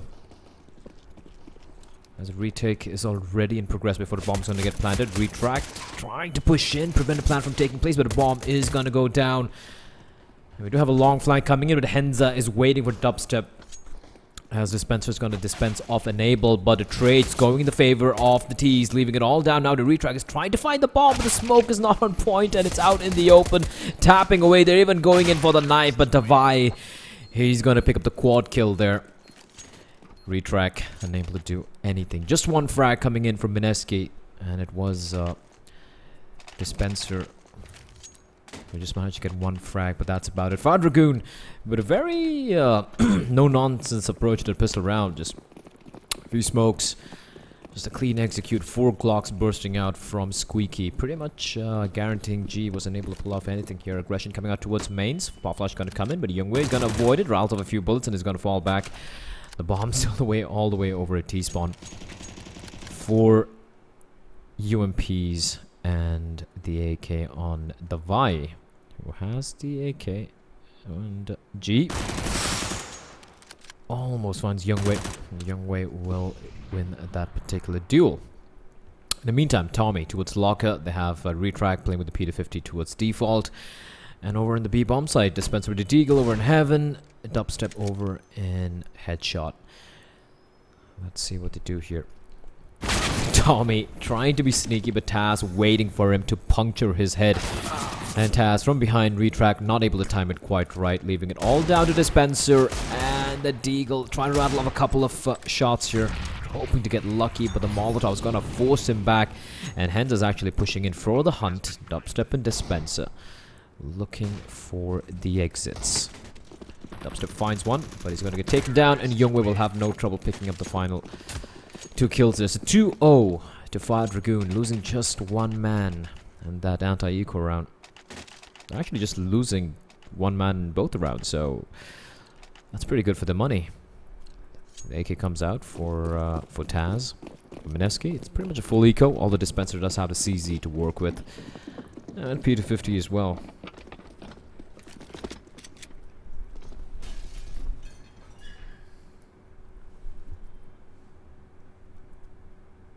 Dispenser playing up close. It is a full B stack coming out for MiTH, but unfortunately for them, Fire Dragoon, they have other ideas. They're going to be making their way towards the A-bomb set, clearing it out. They know it's completely bereft of any counter-terrorists, and you can see the bomb making its way there. Enable is just going to be marking the flank. And look at them, just hungry for the SMG money.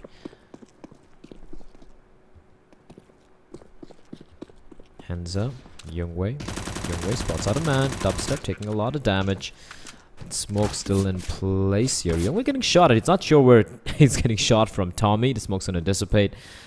And hunt time. Youngwei runs to the bullets. The Glock's going to come out. He's going to try and hunt down Tommy. Yes, he will indeed. Meanwhile, just slowly getting the skills. Enable's going to be found by G in the meantime. G trying to inflict a little bit of economic damage here, and G's doing great work with the P250. However, right now for Youngwei, it's about getting that SMG money in the bank, get those easy kills. However, G will get those frags, get those UMPs, which can come in handy considering that MiTH, they went for the force in the second round, and that means the utility won't be that great. So UMPs on G and Retrack. They will be able to purchase all the utility they need, armor as well. All the rest of the teammates, Tommy, Dispenser, and Dubstep, will have to make do just with Kevlar, the op out, and Dubstep. Let's see what he has in store for us here. Youngwei trying to be Mr. Body, however, he won't quite line up that shot quite right.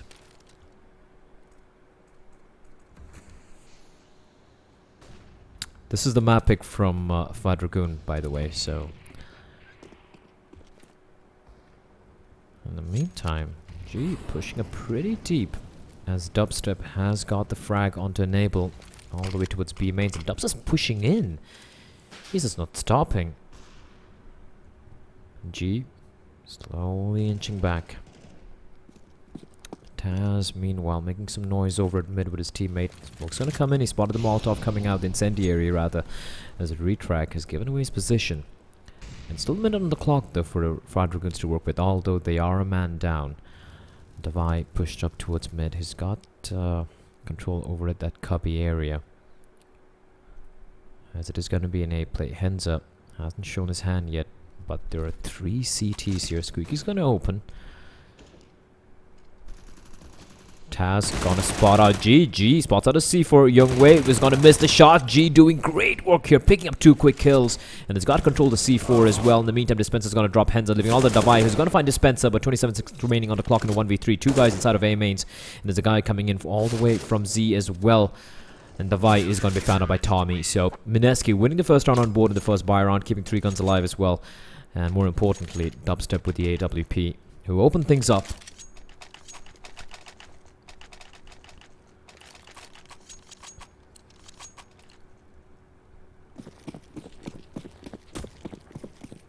Mineski. Interesting storyline behind Mineski. A few months back, I mean this particular lineup, although I think they had Baby Boy a year back, one of the more well-known players in the Philippines.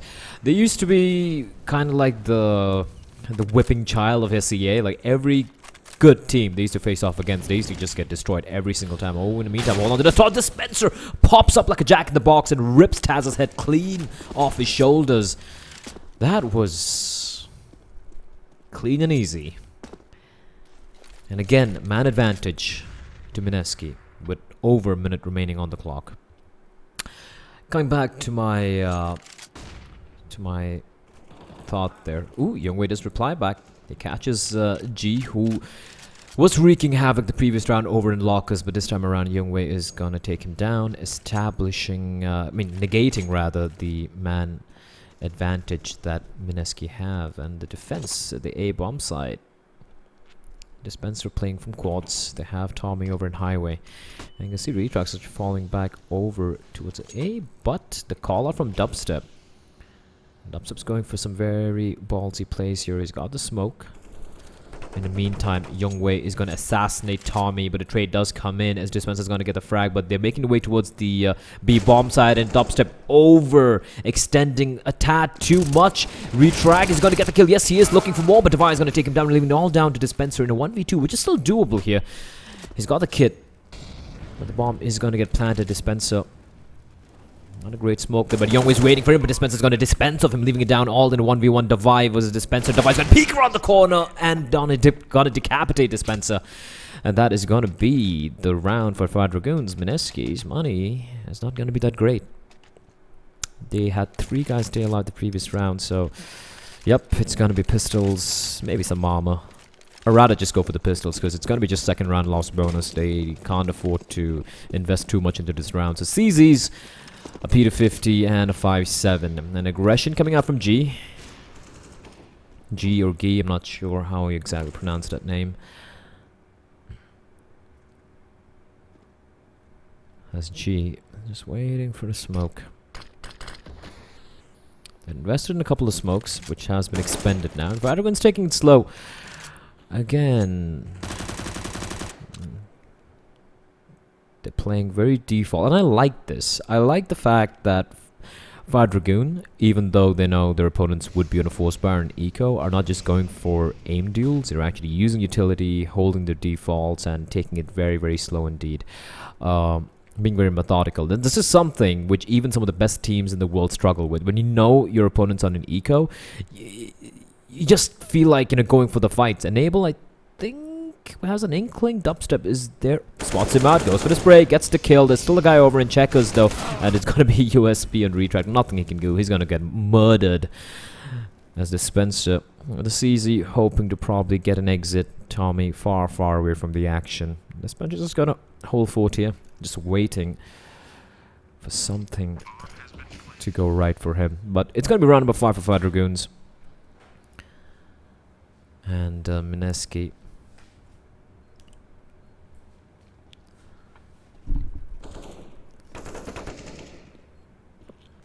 Well, the Spencer does get a free kill there and an AK, and he's just gonna make haste here. He's gonna get the spray right now, runs out of bullets.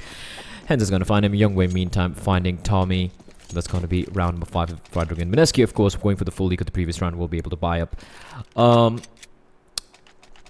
I forgot. I lost my train of thought. Yeah, I was talking with Mineski about how a few months back they used to really struggle against any half-decent SCA team. But I won't lie, in the past few months they really stepped it up. I think Dubstep is calling.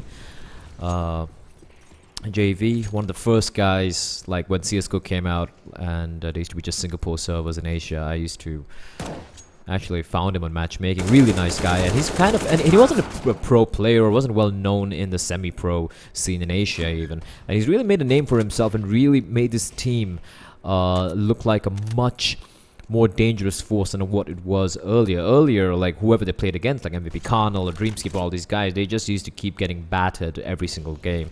But right now, you know, they have a pretty decent map pool. For example, they're really good on Overpass, taking over the thrones of being the Overpass kings from the Thai teams. In the meantime, Youngway is going to find Dispenser and that aggression from Mineski. See, I like aggression from the CTs. Like, you get map control, like mid-round aggression and whatnot, but you want to aggress in pairs. Because you just go in alone, you're relying a lot on luck. And if Fire Dragoons are playing such good defaults, they're being very methodical, they're holding every angle, waiting for Mineski to go for the inevitable CT push, and they're just getting caught with the pants down every single time. It's going to be 6-1 to Fire Dragoons. Mineski, it's going to be third round loss bonus. That means money, again, is going to be quite abysmal. G would be looking to save this M4, but you can see Davai slowly floating around, clearing out the angles, looking for the final kill here. And G,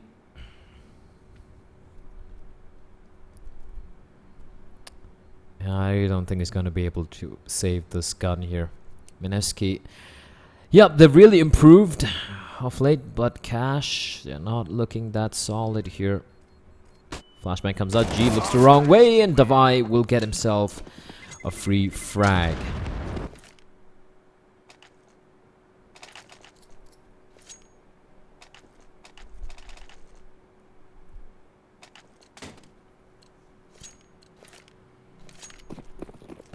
And immediately Mineski again forced to go for the pistol buy. No armor, because it's still gonna be on the 4th round loss bonus. Next round should be a full buy coming out from the Filipino squad. However, right now Fire Dragoon showing what they can do here on their T side. Henza on a fact-finding mission, spots 3 guys out. He's like, yep, boys, it's probably an A stack. And Mineski knows this, so you can see Dispenser and G making haste towards the B bomb side, but already, it's Fire Dragoon already making the way. I'm using the word already too many times. Yeah, but making the way towards the bomb side, using the utility, clearing it out. And Enza is feeling adventurous, but he is going to fall to G, the second kill he's getting from that angle. And now, all Mineski could be looking to do is just try to go for those exits. However, Davai, all the way in Sunroom. Youngway finds Dispenser. Davai spots a dubstep. Whew. Last guy remaining alive is going to be Retrack. And Davai spots him out, has no trouble finding the kill, and that's going to be 7-1 to Fire Dragoons. A solid start. We do have attack pause getting called by Mineski, because they will go for the buy, but they need to figure out what they're going to do here. Because Davai and Youngway are just running away with this. 24 frags on 2 guys. In 8 rounds. That's quite nasty. The rest of the team combined has 10 frags.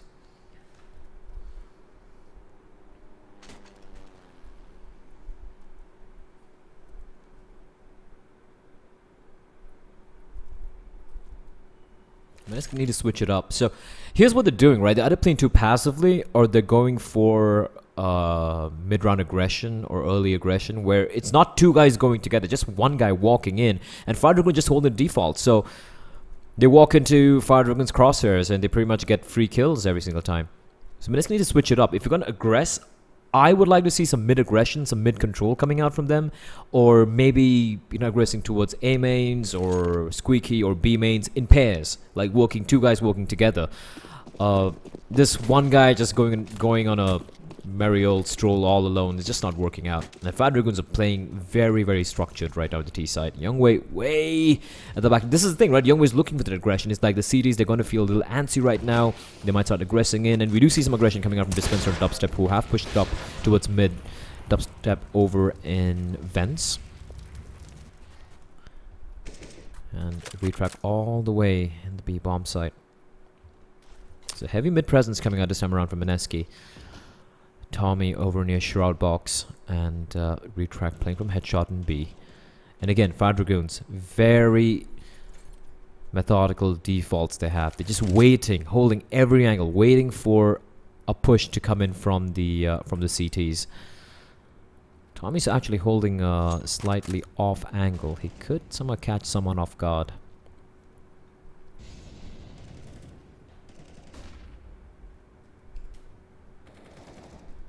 Nabai gets the first kill, but meanwhile it's a slaughter at mid. Dispenser finding 2 quick kills as it's going to be Tommy getting the kill, and Tommy catching out another guy. He's holding this off angle, doing huge work, leaving it all down on Taz in a 1v2. There's nothing he can do. Dispenser is going to dispense of him with a triple kill. That's going to be second round on board for Mineski. So finally something going the way. However, here's a problem. They lose 3 guys. That means they have to, they're going to once again be scraping the bottom of the barrel, the bottom of the money barrel, and they won't have much cash here. If they lose this round, they can get reset. Fire Dragoons, on the other hand, they've built up a pretty substantial economy, so they're going to go for a full buy. 4 AKs at the AWP. If you look at Mineski, it's still 2 UMPs, an AK-47, and 2 M4s. Which means that they have to be very, very careful indeed.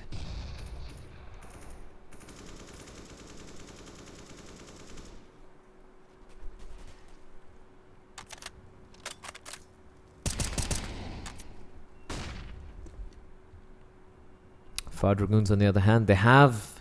By the way, I mean, they've always looked iffy, RNG Sports, as they're known earlier, but right now they have ex-MVP Carnal captain and also one of the old in-game leaders before Pizikit took over, MVP Carnal, or later now known as JYP Gaming, Eamon, who is kind of come out of semi-retirement just to coach. He's got his college and, I think work commitments, so he's not playing... Oof, nice flash there.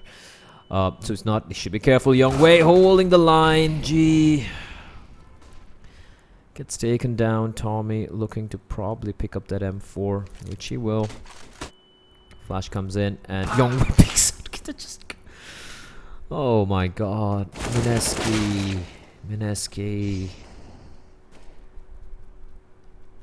It's a reset coming in. The money's broken again. And it's going to be 8-2. Which could easily become 9-2 now, because just retrack and dubstep, and they should just try and keep these 2 guns alive at any cost. Just fall back, retrack. Just fall back. Taz trying to hunt dubstep, who is going to get the drop onto him. Picks up the AK as well. You can see the hunt coming in. They're like, if they take away these 2 guns, they know that the CDs have nothing to work with. However, dubstep and retrack. Nice shot there from Dubstep, but he's announced where he is, and Youngwei just holding the line here. Enable is gonna peek out, and will Dubstep survive? 21 HP. Youngwei trying to hunt him down, takes him down, and Fire Dragoons with a successful hunt. The money is effed up, I'd say, for Mineski, and they're gonna go for the force. Is it Tommy? Yeah, I guess they anyways have to go for a double eco.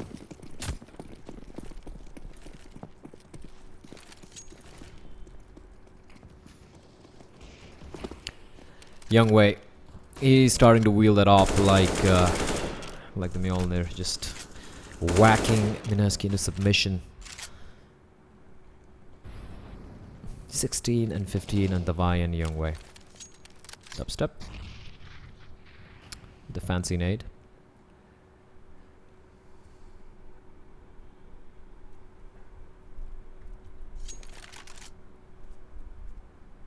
It's all going to come down to timing. Dubstep is going to peek out. Peeks out! And I've lost track of the number of players who walked into that same position for Youngwei to pick off. Man. They're literally giving away free kills every round. The first 2 kills and then Fire Dragoon just barrel into the bomb site. So, Fire Dragoons under Aemon are playing methodical, structured, solid T side, and Mineski just they're not able to do anything. And all they can do at the moment right now, just hold on to these pistols and armor for the next round, because it's gonna be Eco City once more. Fire Dragoons will get to 9-2. They can easily get to 10-2. It is their map pick, but this is a very, very lopsided affair we're witnessing here.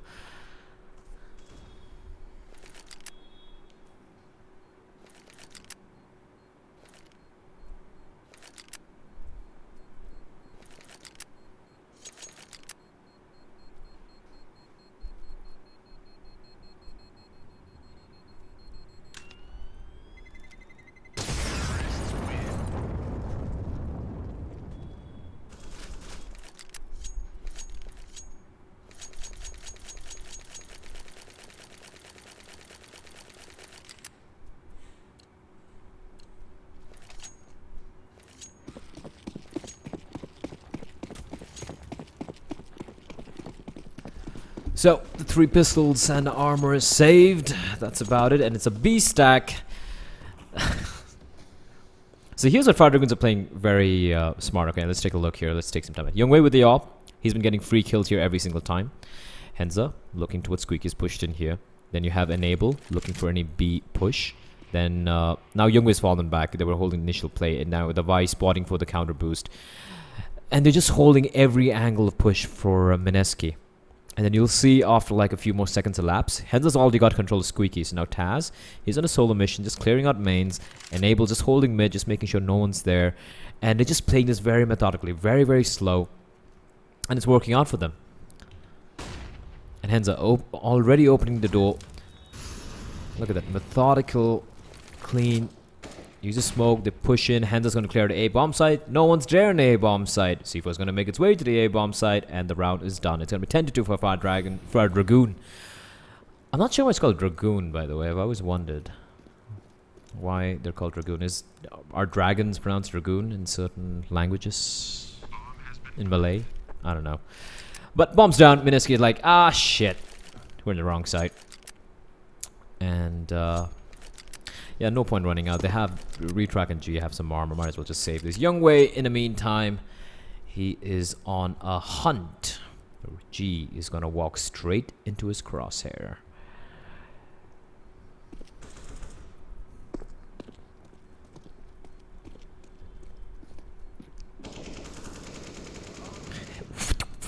Henza, alright, gets the wall bang. He's just on a hunt here. Retrack's going to get a kill though, and Henza is going to give away 80 free weapons, but they're all going to fall. And now look at Davai just pushing him, trying to get a kill. He's going to get one, looking for more. But Retrack will survive with the armor and the AK. The only thing they managed to salvage from that round is now round number 13. 16k on Davai, 10k on Youngwei. Oh my god. This is looking quite painful, to say the very least. Dubstep with the AWP. This time around, Youngwei's gonna fall. The smoke giving away like a tiny little gap there. Works out. Ooh, and Dubstep does manage to leg a guy, rattling off a few more shots. He's gonna need backup real quickly. He's finally gonna fall, but dispenser with a quick trade. Finds 2 quick kills, but Taz gonna reply back real quickly. But he's all alone in the bomb site here. His backup is far, far away. Enable all the way over it. Be lurking. He's gonna find Tommy. Yes, he is. And all Taz has to do right now is just stay alive for as long as possible while waiting for his teammate to come in. And he's gonna get a kill on the G. It's all the Retrack in a 1v2 here. And he's got Taz isolated. And Taz gonna peek around the corner unnecessarily. And Retrack's got control of the bomb now. It's Enable versus Retrack. And can Retrack be the hero that Mineski desperately need at the moment? And he's looking the wrong way. Enable is looking the wrong way as well. Walks out, but Retrack will clutch it out. Crucial 1v2, and he will finally get a 3rd round on board for Mineski. Unfortunately, not able to pick up the AK. Here's the problem, though. Again, one guy surviving. If they lose this round, it's going to be 12-3 to Fire Dragoon. They need to at least string the last 2 rounds together.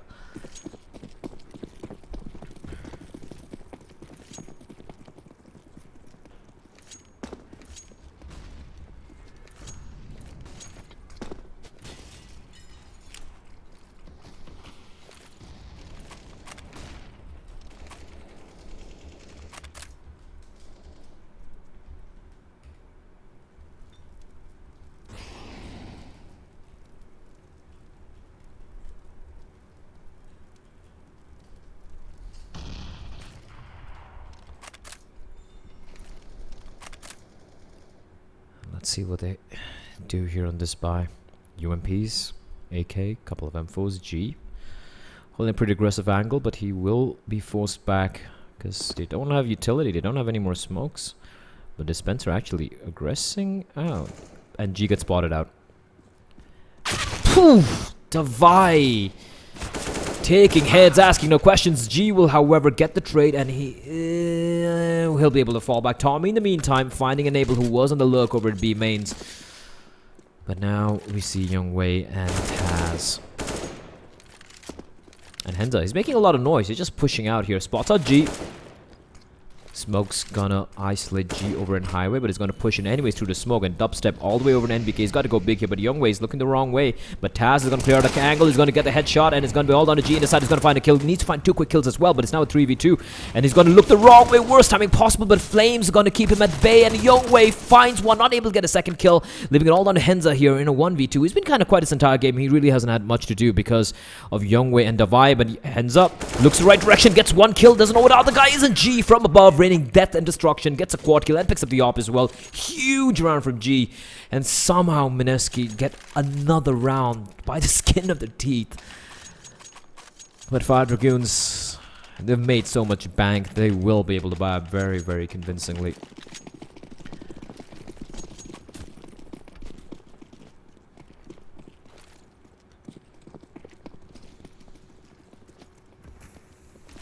Can they get one more round? Can they get to at least 5 rounds? Despite which, I mean, this could be a very, very hard T-side for Mineski after halftime. Whew. Dubstep spot him out. That smoke, I really like the smoke from the CDs. It kind of gives a semi one-way. Youngwei, he wants to take this fight. Dubstep versus Youngwei.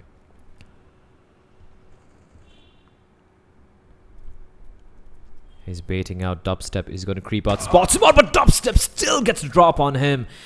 And that's a very crucial duel won by the Mineski captain.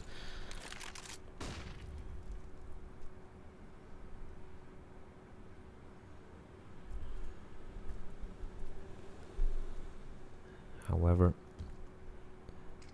Fire Dragoon are still going to be committing to this A-bomb site. Dubstep falling back. He's got Dispenser in the side as well to help him out. Dubstep, great shot on Enable, looking for more spots out. The second guy, great shot there to Taz, while still getting shot by Henza. And he's done his job. It's now a 2v4, and Dispenser's made his way all back towards quads. He's gonna creep out and gets the kill, leaving it all down to Henza in a 1v3. From a 1v4, he does get G. Retrack. Doesn't really need to take this fight. 24 seconds on the clock. Henza's got to make a move here. And he has a very good idea where Dispenser is, but a double picks. Oh, the spray on the retrack. Long distance gets a headshot, but Dispenser will dispense of Henza. I will never get tired of that wordplay. But 10 to 5. Fire Dragoons still a very solid half from the Malaysian team. Mineski, credit where it's due. They do manage to string a couple runs together in the end. Primarily thanks to G. That one really huge round. This round, 14th round, where he got a quad kill. As we move on to the second half here of map number 1.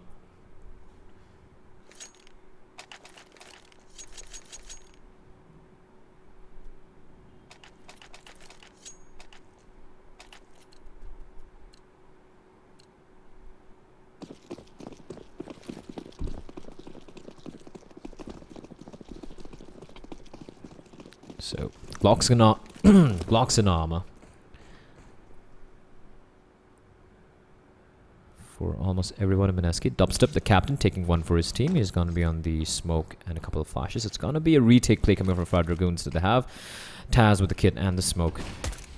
Wrapping up a few shots, but the A-bomb site, it's going to be empty. Dubstep doesn't need to overcommit here. It's going to be a 5v5 retake. Bomb gonna get planted any second now. There we go. 5v5 retake. No damage inflicted to anyone yet so far. I love these retakes. It's so chaotic. And here it comes. Smoke from Taz. And here comes a push. Dispenser already down to 1 HP. Henza's going to get the first kill into G. And here they come barreling towards the side. And the kid is there. But Tommy... Oh, what a shot from Taz! Takes him down, leaving it all down to retrack. And Dubstep to do something here. And retrack and missing all his shots. How could he miss all your shots? And the bomb is defused. And it's going to be fired for good. That was just an incredible retake from Fire Dragoon. They just pushed in a 5-man train of USPs. And Mineski, they had 5 guys alive and a bomb gets defused, but still 2 guys in mains. Get wrecked, Mineski. Man, Fire Dragoons, they are on point. However, Mineski, with the bomb down, they've gone for the surprise buy. AK and armor and dispenser. Because 2 guys stayed alive, remember? And they had armor. So they're going to go for the force here. And immediately dispensing of Taz.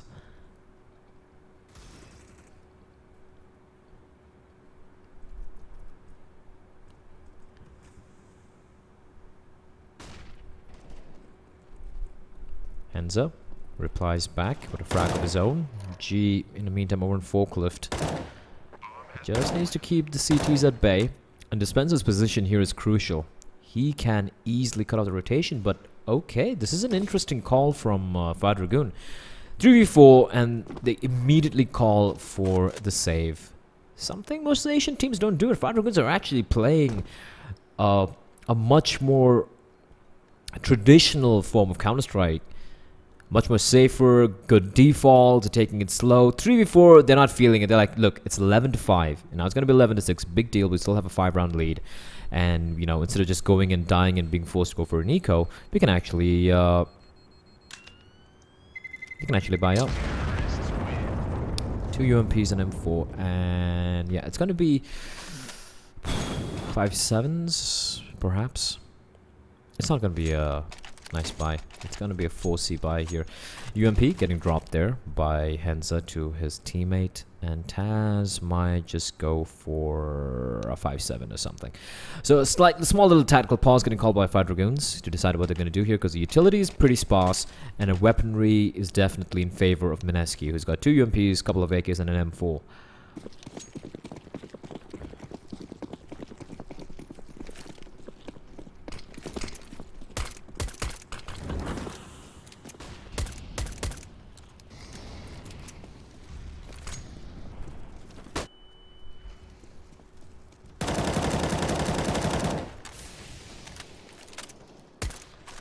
So just keeping these at bay over at mid.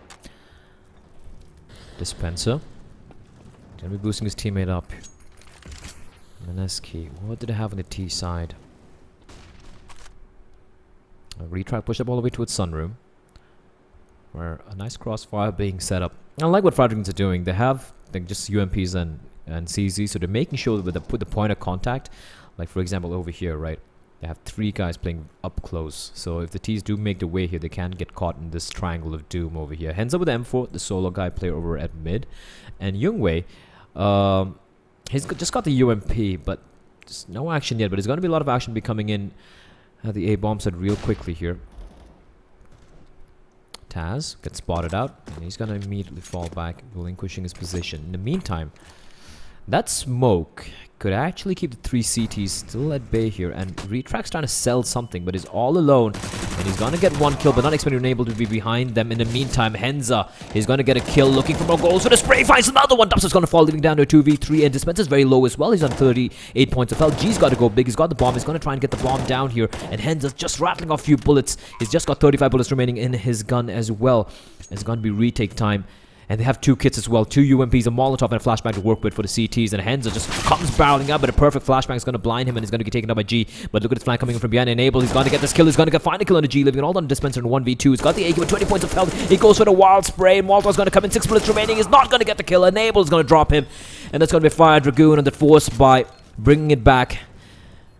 And the M4 and the AK-47 picked up as well. Heartbreak from Mineski. They can go for the buy, and they will go for the buy.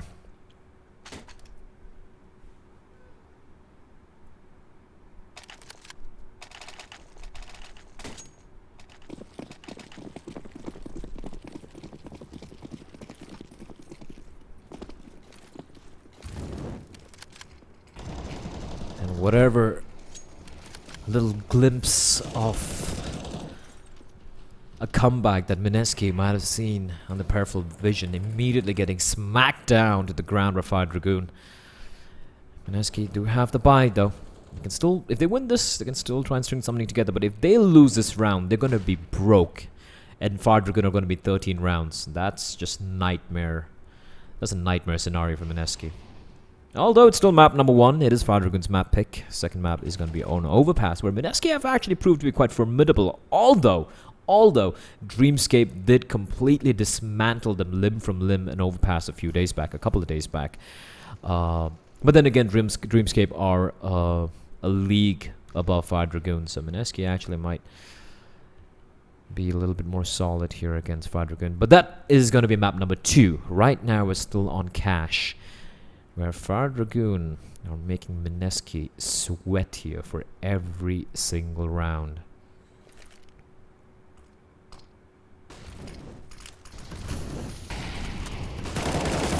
The flashbang is perfect.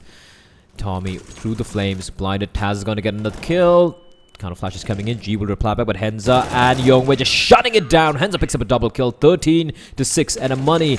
Ladies and gents, that is the Somalian economy right there. They have nothing to work with. They have to go for the eco now. Because Fire Dragoon can get to 14 rounds, it's fine. But if they force up right now and they lose it, that means Fire Dragoon can get to map point. So, better sense prevails. It's going to be a couple of P250s and 1 Desert Eagle and G. That's all they're going to be working with. And 13-6.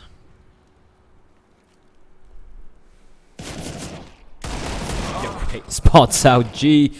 And Youngwei just having a blast. Eco bashing some poor Filipinos. There's 2 Glocks and a P250. They're going to be walking to the slaughter. Davai with the AK. Here they come walking in dry. Davai is like, gimme, gimme, gimme. Free kills. Dubstep left all alone with the Glock. And you can see Taz and Henza, they're already on the hunt. Dubstep now. With the Glock, nothing he can do. Looking for the kill. Peeks out, and Abel's gonna get the frag. 14-6. And if there was ever a time for Mineski to pull off something magical from the magic hat, now is the time, because 2 rounds away for Fire Dragoon to take map number 1. It's been just very lopsided indeed.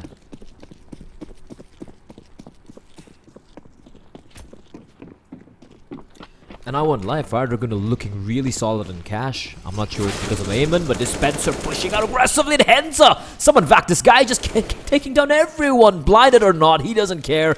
He's gonna get the shots. And Youngwei chiming in with a frag of his own, helping his teammate out. In the meantime, Retrack does get a frag. A trade onto Enable through a smoke as well. And Tommy's made his way to the A bomb side, but the bomb is all the way back. And if Tommy's not careful, he's gonna get spotted by Youngwei. Takes him down. It's all on Retrack. 1v3. Hands up, pops out, spots out Retrack, and he's like, okay then, 1v3, what are you gonna do?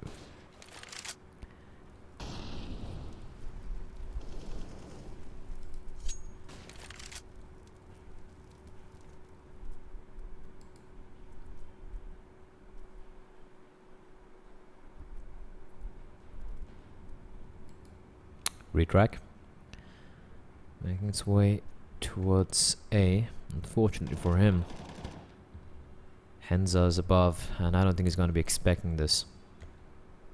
Now, Henza doesn't have to budge here. He won't get spotted out at all. Youngwei just has to make a lot of noise as possible. Retrack's going to be looking towards him, and Henza's going to get himself a free frag. Unless Retrack checks the heaven. Yes, he will. Gets the kill. But he doesn't know where Youngwei is, and Youngwei's going to peek out, assassinates him. 15-6, ladies and gents. Actually, I don't think any ladies watching the stream right now, but gentlemen, boys and girls. 27 frags in Youngwei. And surprisingly, he's got more of the frags with a rifle. So not only can this guy op like beast, he's also a very solid rifler as well. Desperate Hail Mary buy coming out from Mineski, but this honestly looks like the beginning of the end.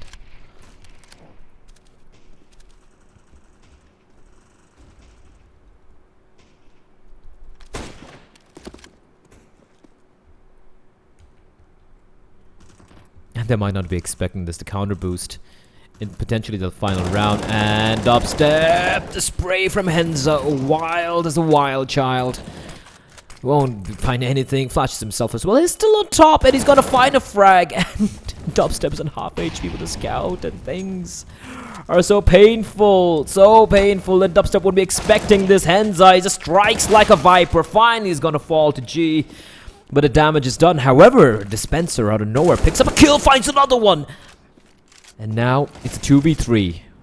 And Enable floating around the A-bomb set is gonna find one, but he's gonna get taken down, leaving all down to Davai in a 1v2. And Retrack hears him. He's conveyed information. And I don't think it's done, but Davai hears him as well. Okay, and I think he's thinking it's probably a B plant. There's Davai. These are mind games. Retrack is so sure that Davai's coming from mains. Oh, he's gonna be caught with his pants down. Davai finds the kill. This is just next level mind games coming out from Davai. He's got a Molotov. Dispenser's gonna be flushed out here. Molotov's gonna come in, but it's not gonna be. Actually, he doesn't toss the Molotov by the looks of it. No, he doesn't. Time is wasting away. Davai, is he gonna land it? Oh, misses the no scope. It's only 15-7. Mineski cling on by the battered, bloodied fingernails for one more round. And for Dragoon, 9k on Youngwei. Yeah, I can pretty much buy up everything. He's gonna go for the op. Drops a couple of guns. I think drops a M4 as well for his teammate. 15-7. Mineski, by the looks of it, still delaying the inevitable.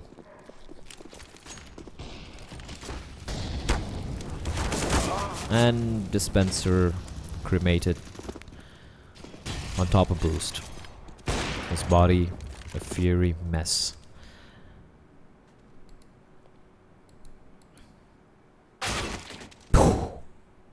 Ouch. 3v5.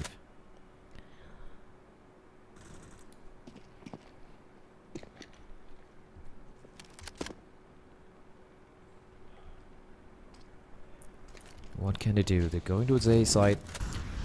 They don't have. They have a Molotov and the smoke still with them. However, okay, this is curious. Are they going to fall back? Making a lot of noise over at A. Enable over at mid, just looking for any flank. But Youngwei is pushing all the way. Oh my god. As they come out through the vents, but the bomb is dropped out.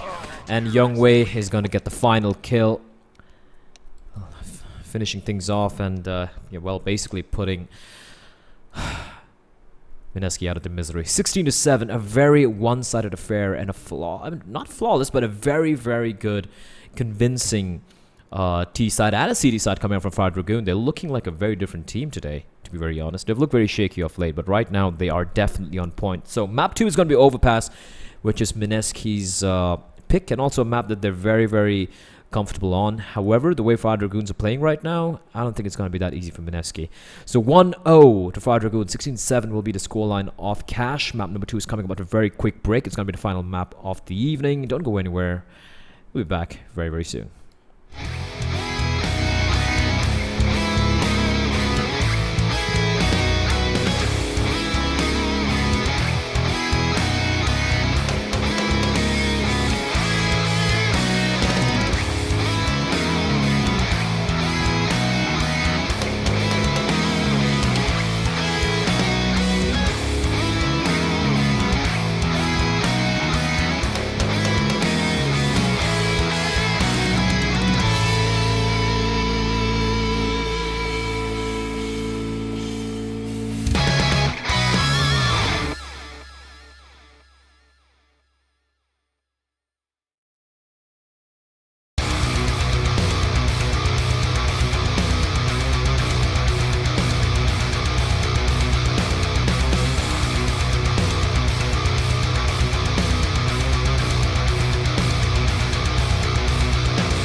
Alright, boys and girls, we're live here with map number 2. It is a map pick from Mineski. It is their home ground. The one map they pick every single time to play. It is going to be Overpass, and they're getting hunted down here.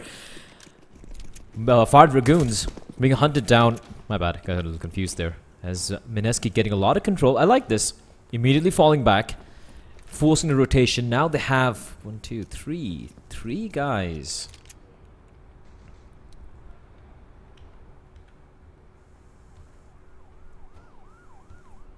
And Davai is going to be spotting out a lot of players here. The USB is going to snipe them, tapping away. And it's going to be Henza from above, from heaven, dealing death and destruction onto Tommy. 4v5 now. And they have a kill as well under Taz. G has been spotted out. Davai is not going to miss his shots.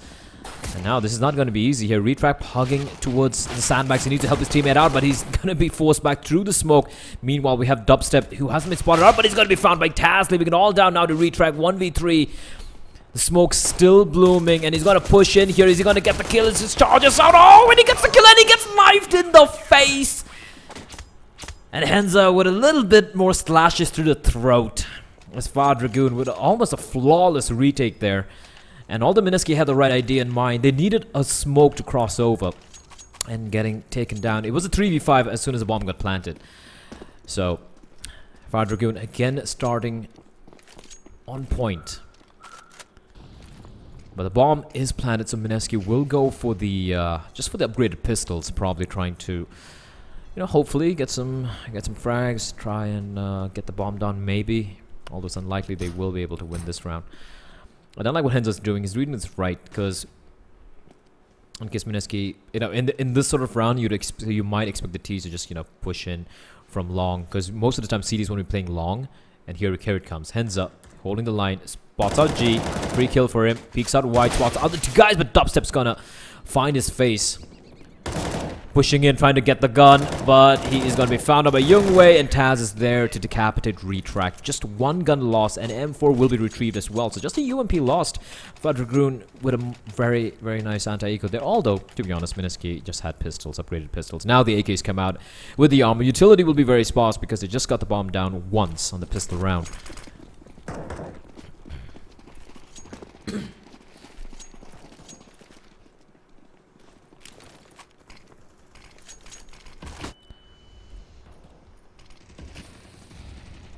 And I like this from Fire Dragoon aggressing towards connected. Tommy is not gonna try his chances. The smoke gonna keep him at bay. In the meantime, Mineski with just a default setup, just looking for aggression from the CTs. Fire Dragoon very controlled.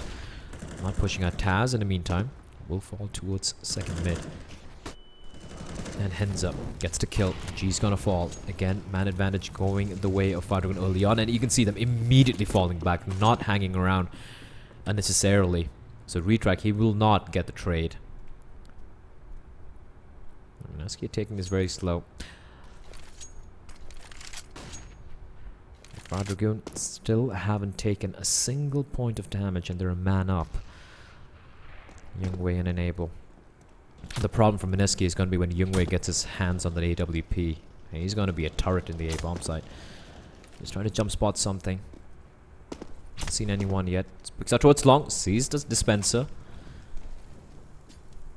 And it's going to be an A play. Although Retrack looking to cut off any rotation from B. There's still a man there. Davai still holding fort.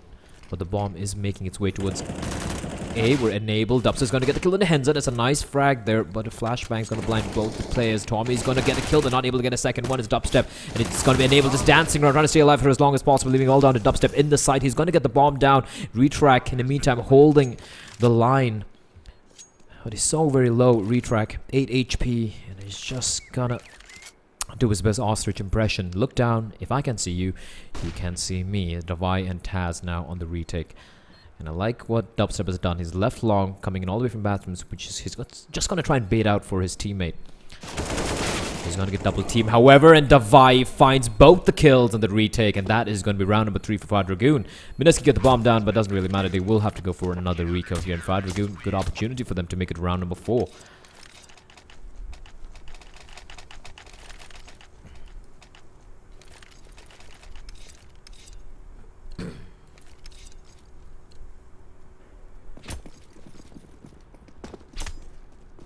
Youngwei now. He's got his hands on his favorite weapon. Unfortunately for him, it's gonna be a fast monster play, and they know this, but the timing is perfect. Dispenser's gonna get the kill. Device trapped in the corner. He's getting hunted down. He's gonna find one. Not get a second. Yes, he will. Dubstep in the meantime, pushing it all the way towards CD spawn. He's gonna get a deagle shot onto Taz, making now a 3v3, but Device staying alive is gonna be very crucial indeed. Henza is gonna check the corner. Is the question. Yes, he will. Comes free firing on the corner, but G's still gonna win the duel. In the meantime, Youngwei with the AWP is gonna find one. Does he know there's a guy right beneath him waiting? As Devi with the AK is gonna find G. There's one guy remaining alive. Retrack with the Tech 9 and armor, but he's gonna walk straight into the crosshair of Devi, but he still gets the kill, and he gets the clutch. And it's gonna be Retrack in a 1v2 on an eco round. Mineski get the first round on board. And they just had pistols and armor, if I'm not mistaken. That means they have a lot of money in the bank. Although just one guy stays alive, that's okay. They can go for the buy. Mineski, on the other hand, will be forced to go for the eco. They lost too many members on the third round there. Just two guys staying alive, and they invested a lot in the previous round as well. So, Deagles, 4 Deagles, and 1 USP. Devi and Henza with armor as well. And Henza with a Deagle. Hello, Dubstep. Good night. He's gonna fall. Tommy will reply back, however. And Henza just floating around still. They're doing some work with the Desert Eagle. Enable. A cheeky angle.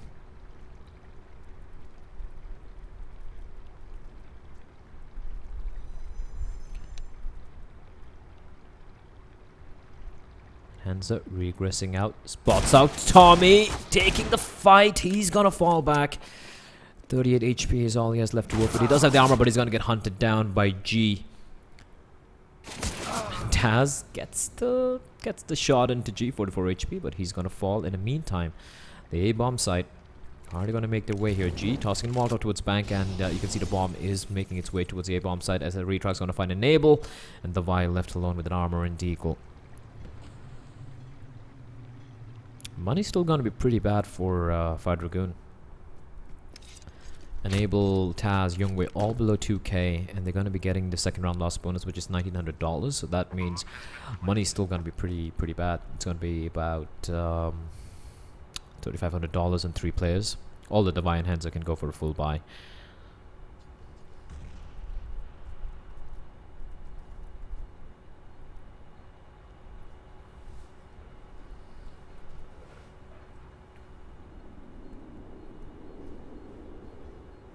And Mineski, no need to throw away these rifles. They're just gonna play it very safe.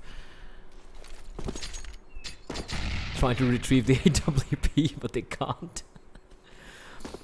They actually tossed the AWP there, so the CDs couldn't pick it up, but they will not be able to get the AWP back. And that is gonna be the round for a second round on board from Mineski. Fire Dragoons might have to go for... No, they're gonna force it up. Of course. M4 on Henza. 2 M4s actually. Devi will buy for himself. Youngwei will be dropped in a WP, and he is gonna... I think he dropped the M4 for Henza. So, UMP, FAMAS, AWP, and Youngwei on the glass cannon.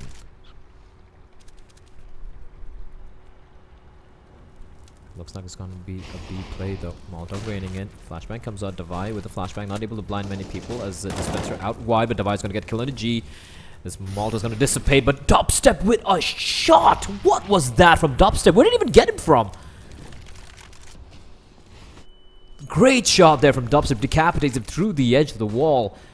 And now, the bomb side in control with Mineski. Taz making his way from Squeaky. Are they gonna go for the retake is a question. Tommy is gonna win the duel, and that should call for the save right now. Youngwei with the AWP. There's no point in him relinquishing this gun. I can see Taz already falling back. Mineski, 3 rounds in a row, back to back. And the money is once again gonna be non-existent for Fire Dragoon.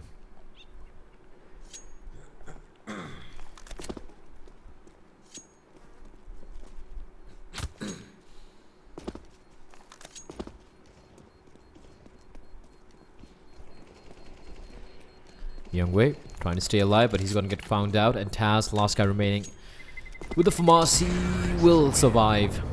But the AWP getting taken out from the hands of Youngwei is huge for Mineski. So 3-3, and we'll be seeing Fire Dragoons go for a full eco here. Although Taz has the FAMAS, he can try and inflict a little bit of damage.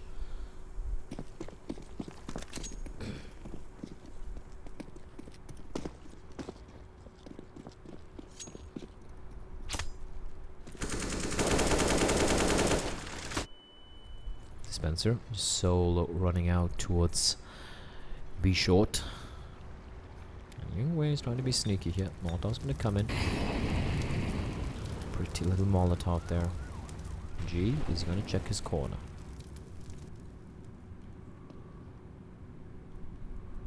Yes, he does, and it's gonna be Youngway caught with his pants down. Dispenser finds Defy. Taz boosted up. He wants to find something desperately, but Retrack, he's gonna find both of them lining up. And Enable does get the trade in return, but he's gonna fall, and Henza's trapped all by his lonesome towards heaven, towards Sniper's Nest. Just with the USP, there's nothing he can do.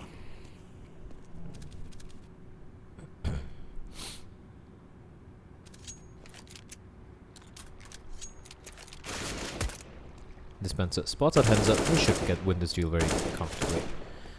Henza just teasing Dispenser. Ooh, gets a dink in as well, but just one casualty for Mineski. 4-3, 4 rounds in a row here for the Filipino team. And now we see Fire Dragoons with the buy. Op out on Youngway. 4 M4s. They got kits, they got utility. Youngway though, just Kevlar and the op.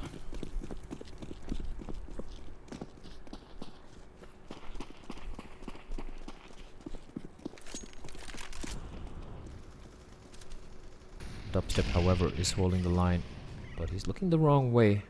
I'm not sure. Youngway. Flashbang comes out, and he will not land a shot. He didn't have time to even rattle off a single bullet there. And Tommy's going to find Youngway. Youngway just sticking around a little too long there. G. Are they going to walk past each other? Yes, they are, but ends up ready for him. Gets the kill, looking for more. He's going to find headshot to Tommy as well. In the meantime, on the A bomb side, Dispenser has managed to make his way all the way towards Bank. And he can just cut off the rotation here. And it's Taz. Knife out. Should be careful. Dispenser's going to walk out, gets the headshot, and he's got to control the A bomb side. He can just cut off the rotation from Enable, just floating around towards Maze. And Dubstep with the op. He's playing very, very passively. Henza's gonna walk straight into his crosshair. 2v3 still though. Dispenser, he's just holding onto this bomb site all by his lonesome. Dubstep, meanwhile, clearing out the corners. Not sure where he was looking at there. The bomb is gonna get planted. Device actually falling back. Molotov's gonna come in. Enable's gonna ask for backup Device. And Enable, double molly. This is not good at all for Fire Dragoon. Retrack and Dispenser. Gonna be going in for the retake though. Dispenser, 1 kill, looking for more. Oh, won't get a second kill, but Enable is internally bleeding. 19 HP is all he has to work with, and it's gonna be Retrack. He's gonna find a frag. 5-3 from Mineski. 5 rounds in a row. And Fire Dragoon, although they have max loss bonus, they will have to go for a pistol armor buy, because $3,400 is just not enough to go for a decent CD side buy.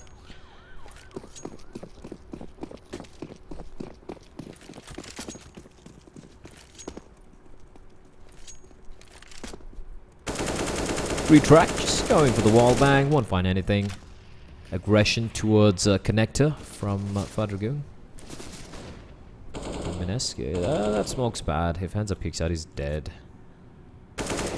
Tommy just distracting for his teammate. Molotov's gonna come in. Timing is everything. Double molly, and Hansa peeks the perfect time, and Taz finds Tommy as well.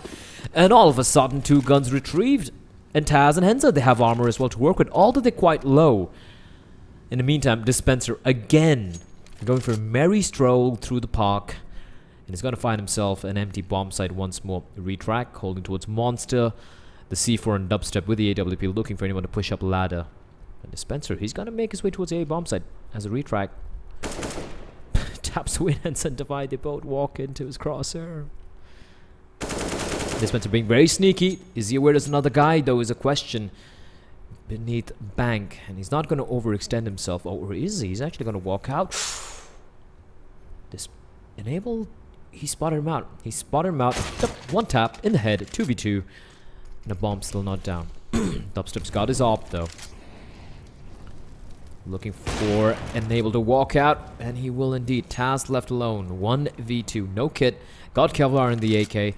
Do bear in mind it was a pistol armor buy, so Fire Dragoon, I don't think they're gonna really break a sweat even if they do lose this one, which looks likely because the bomb's planted, Retrack, and Dubstep falling all the way back. And Taz all on his own. He's got a smoke, but no kit. So he needs to find these 2 kills very, very quickly indeed and retrack. Nade's gonna sail out. Taz knows exactly where he is. He's trying to bait them out. Walks out, finds one, has no idea where Dubstep is. And Dubstep with the AWP, no trouble whatsoever. Finds a frag on to Taz. It's gonna be 6 rounds for Mineski. Fire Dragoon with the buy, but Mineski actually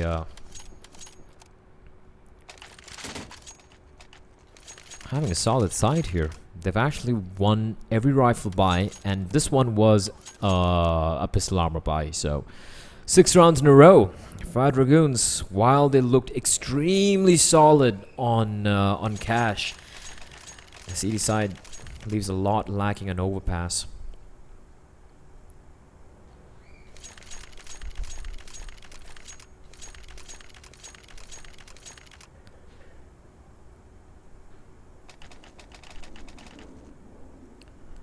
Taz. So here's the thing, right? Okay, you're an up-and-coming Counter-Strike player in Philippines, in Asia, right?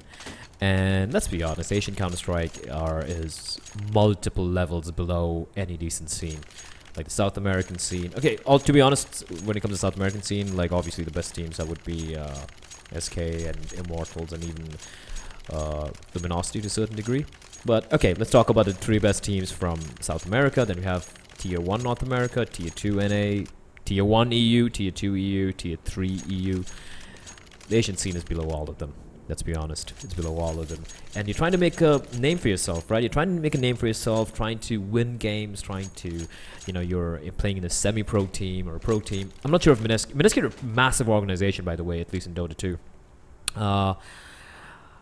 So I'm not sure, however, if they've really invested in this team. Are these team, you know, a fully paid professional team or just a semi-pro team? I'm not very aware of that. But anyways, you know, you're playing in the best team in the country. You're trying to make a name for yourself. And what name do you choose for yourself? You decide to name yourself after perhaps one of the most famous Counter-Strike players of all time. A player who has won more majors in 1.6 and CSGO than any other player in history. The only other guy who comes close, I mean, who matches him is Neo. And you name yourself after Taz. Why would you do that to yourself? It's like some player calling himself Heaton and trying to make a name for himself, right? I mean, where is the branding there? Why would he name himself after Taz? You could put your nickname, put a heart sign next to it, and put Taz. That makes sense. Like, you know, I love Taz. That's fine. That's completely fine. But naming yourself Taz just makes no sense to me whatsoever. In the meantime, now that I'm done with my tiny little rant, Enable is down to 1 HP. The Vi gets the kill though, the Molotov fails. And he keeps his teammate safe for a while though. Enable eternally bleeding. A slightly forceful fart in his general direction and he's done for. Just gonna stay inside the water, try and stay alive for as long as possible. Henza, in the meantime, he's down to 31 points of health as well, taking a lot of damage through that wall bang. And again, Dispenser. He's pretty much walked out to this A bomb site so many times, and he hears me going for the boost. Oh no, the timing. No, Dispenser. And he whips it. He whips it. But he's still gonna go for the hunt, and Taz will take him down. In the meantime, Youngwei in the bathrooms. He's not going to spot anyone because the other 3 members are making the way towards the B bomb side where Enable is at 1 HP. 1 HP! The Dream. Can he pull this one off? Devi's going to get the kill. Enable's going to fall. Dubstep's going to get the frag onto Devi. Retract's going to find Henza. And the second I switch these players, they're just falling like flies. And it's all done to Dubstep with the AWP of his in a 1v2.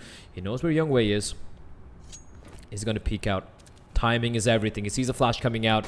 He's just going to stick here. Oh, rounds on a shot, but he gets the kill as well. Youngwei runs out with AWP not in his hands. Now it's a 1v1. Taz with his Dubstep. Taz has a kit, but he's got a couple of flashbangs as well, but no smoke, no Molotov. And it's just going to come down to mind games. He taps the bomb. Waits out wide, but Dubstep, he's not going to lose those duels.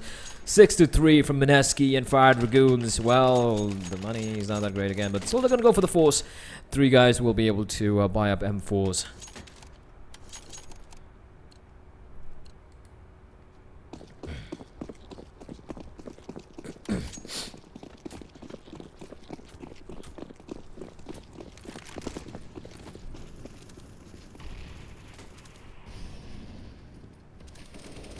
Dubstep. Spot out someone. That is Henza, who's managed to mask himself beneath that smoke. He can actually get some information here, but Dubstep. Brawl spotted out.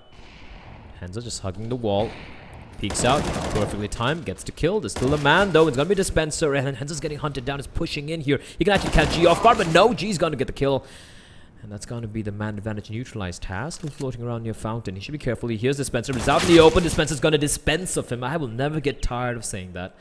And Youngwei, all alone towards bathrooms, or restrooms, or toilets, or the shitter, as we sometimes call it as well. Who is just floating around, and they're gonna walk past each other. And Youngwei, probably for a fraction of a second there, he wanted to go for the knife, but he will go the safe route. Gets to kill, and it's gonna be B hit coming out. Still 45 seconds on the clock to work with. Enable and Devi. Devi sees where the Molotov is coming in. He's looking the wrong way, and he's gonna get taken down. Enable to get the frag, but Tommy is gonna find him. It's all done in a Youngwei, and he's just raining down death and hellfire from above. And he's pushed. Wait, what? Did he get stuck in the door? Yep, he did. There's no other explanation. He got stuck in the doorway, and when he comes out of the smoke, he's like, "Wait, why am I still out in the open?" 8-3 to Mineski. 8 rounds in a row. Far Dragoon. Seems they've kind of run out of steam. 4 Spy comes out.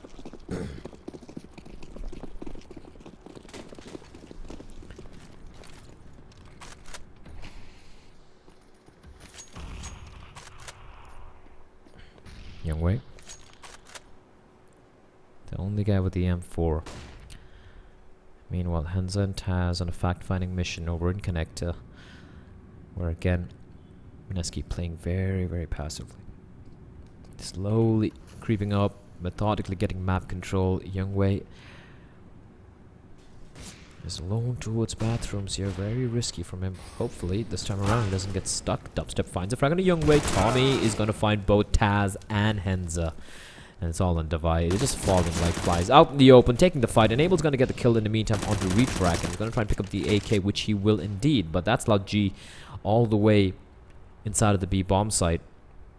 And I don't think Enable's going to be expecting this. G's there, waiting around the corner. He walks straight into his crosshair. Instant brain surgery with an Automat Kalashnikov 47, leaving it all done to Devi. In a 1v4 with the UMP. Hopes and dreams look very slim right now. Well, he does get a kill. But the bomb is already getting planted. And Devi... Well, max loss bonus has been in effect for a while, but Fire Dragoon, they just have no answer for what Mineski are doing on the T side. And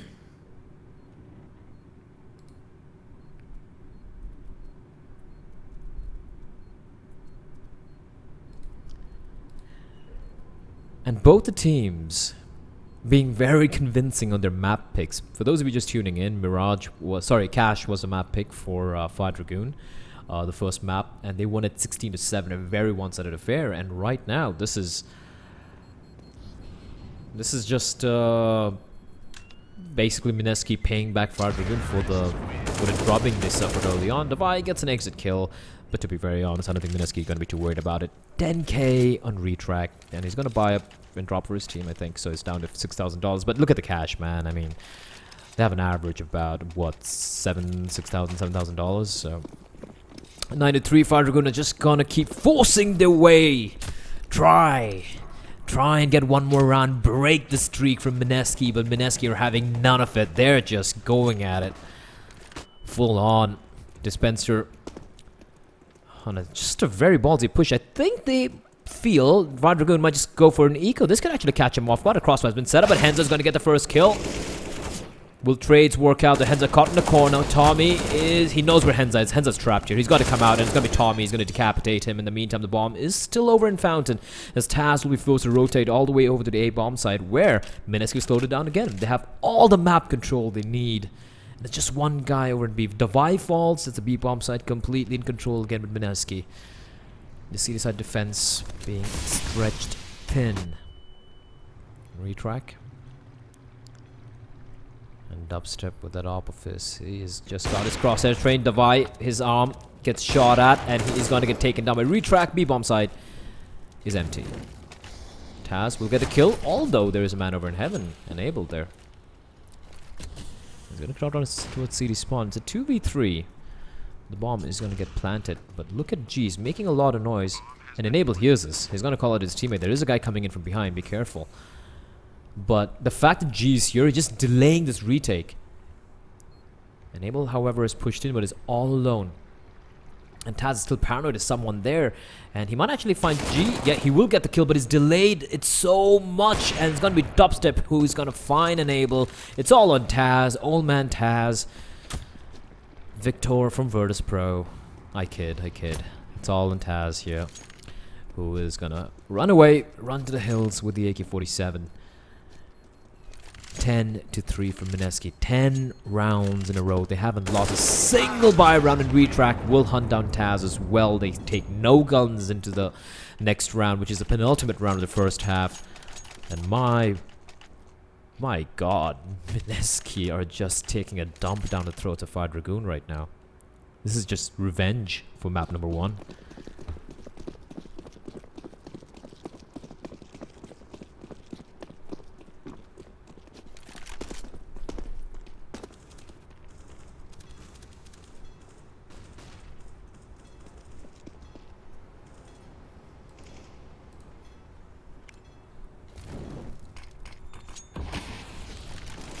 Tommy with the entries. They've gone for the force again, and again they're getting beaten down in his submission. Mineski, as Enable, does get the trade kill, but man advantage still very much there with the T's as Retrack and Youngwei trading for the teams. Youngwei is going to fall. It's all down to Taz in a 1v2 now. He does get the kill, and Retrack is on 15 HP. However, this guy's still alive. Dubstep with that AWP. He's wielding that AWP like a massive dick and whipping Fire Dragoons with it. And Taz alone in 1v2. He has no clue where the T's are playing from. No kit either. He's got a Molotov though, and slowly snaking his way here. Retrack just needs to spot out for him, and he's gonna rip his head clean off the shoulders. 11-3.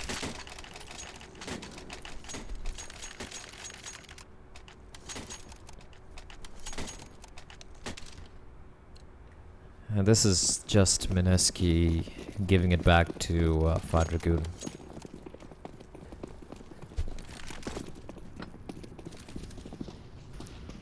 It's like a bully in a kindergarten, just beating up little kids mercilessly.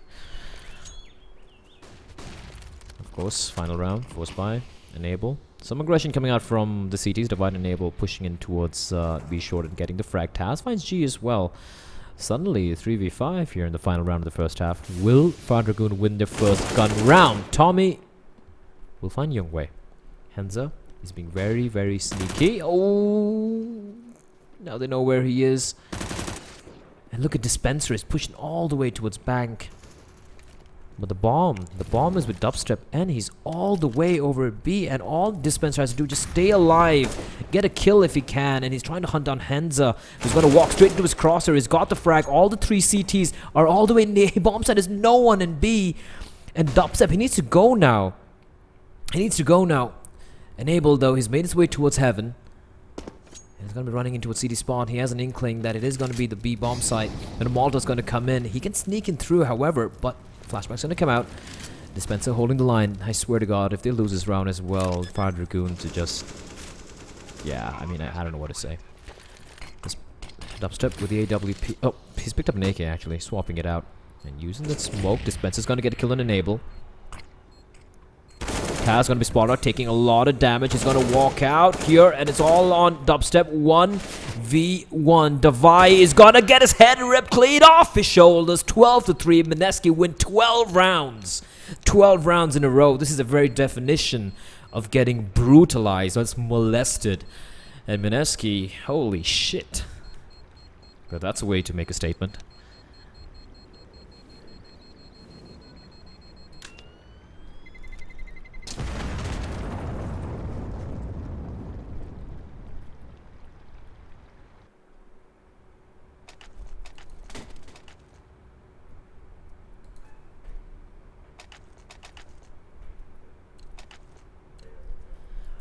Oh god. Attack pause getting called out. Mineski. 12 rounds. Fire Dragoons, they have They have a mountain to climb. They have a mountain to climb with the demon sitting on top of the mountain and pouring down lava and hurling obscenities at them from above. This is gonna be a massive task for the Malaysian team.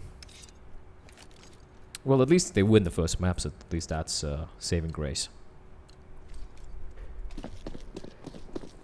The thing is, like, it's Overpass, right? It's one of the few maps where it is very, very much CD-sided. And getting 3 rounds at the CD side, I mean, holy shit, son. You're just getting dumpstered. Retrack. Should be careful. There's Dispenser again. He really likes A-Long, doesn't he? Like, on the T side, he just literally, almost every round is just walking up towards Long, towards bank, and now he's pushing all the way there. There's such a ballsy angle for Dispenser. Just confident speaking. He's like, you know, I'm alone, but I'm still gonna win the duel. Hands up. Caught napping, and he is going to get assassinated with a bullet to the side of his skull. 3v5. And they're just falling like flies. Tommy hugging the pillar, and G is going to catch the Vi. Tommy looking for the frag, and Retract's going to steal it away from him. Flawless round. They take exactly 16 points of damage, and Mineski win the pistol round 13-3.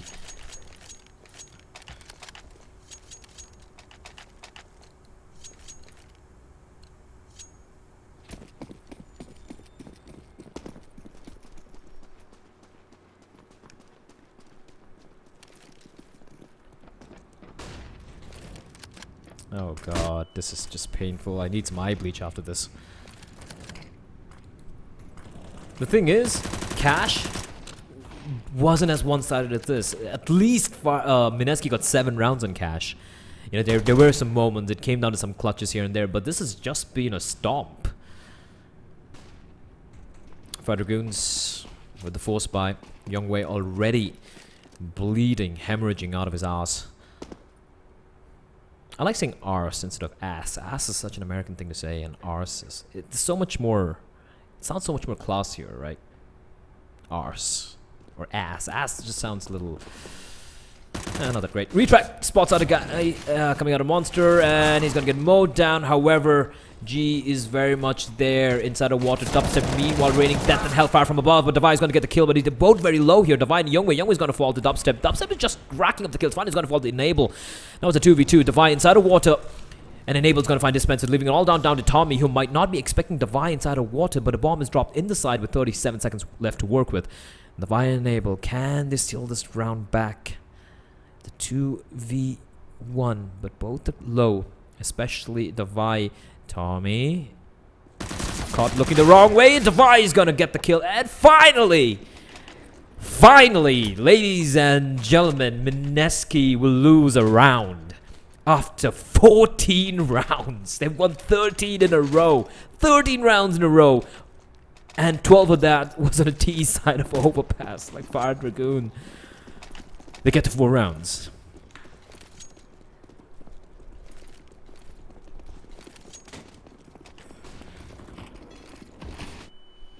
And Fire Dragoon, finally, Lady Luck is smiling down on them, and they go for the B play. And there's no one, there's absolutely no one in the B bomb site. It's a force buy. No kits, no point going for the retake, just save the weaponry for the next round. And G trying to relive his broken childhood on that slide. If you look at the slide, just take a look at the slide. Just look at the slide. This is hazardous, right? This is really hazardous for kids. And I think this map is based in Germany. Yes, it is based in Germany.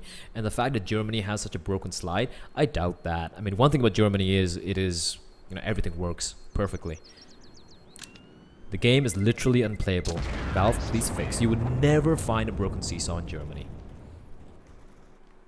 So all 5 guys stay alive. You don't see that often. No one dying that round.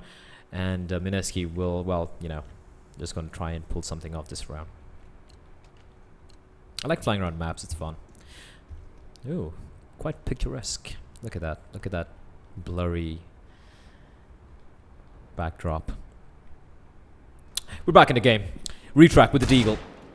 Trying to find something, just shooting bullets without really having anything in mind. The flashbang was perfect, but Youngwei getting blinded there. Oh! Oh!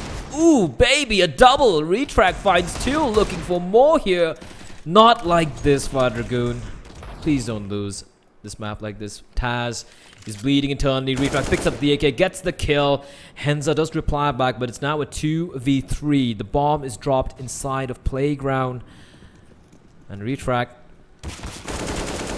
is gonna get the kill and enable. It's all done. Henza 1v3. Can he pull this one off? I don't know. Let's see what happens.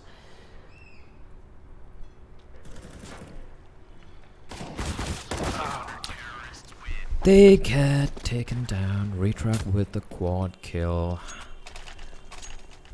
Oh, Fire Dragoon. The gods have forsaken you.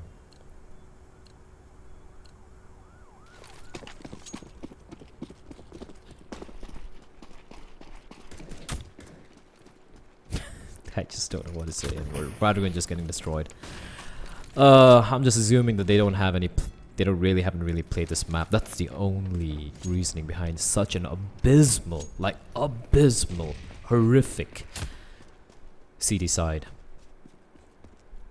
The only reasoning is they have never practiced on overpass.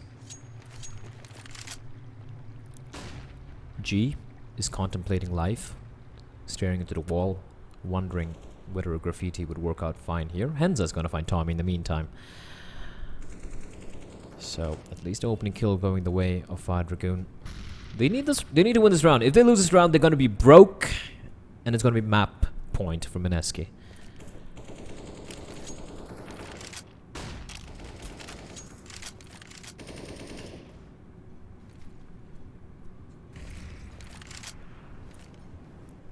Dubstep is pushed up quite aggressively.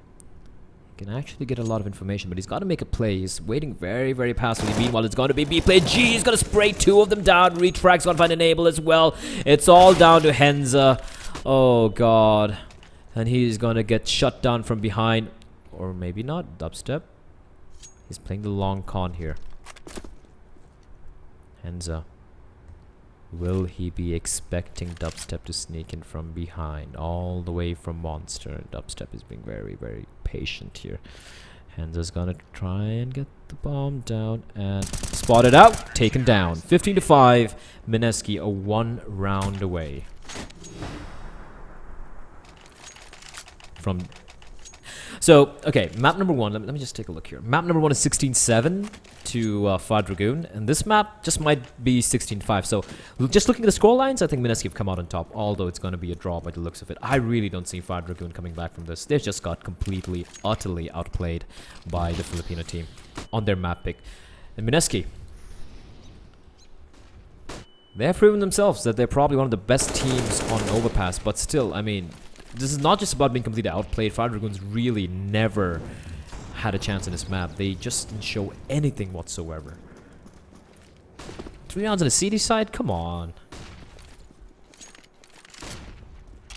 A lot of soul searching to do for Fire Dragoons after this game. Dispenser in the meantime, laying in wait. Although he's not going to spot anyone out. 40s. Are they going to walk in Tommy? Should be careful. The second the door opens up, he's going to be feeling some pressure.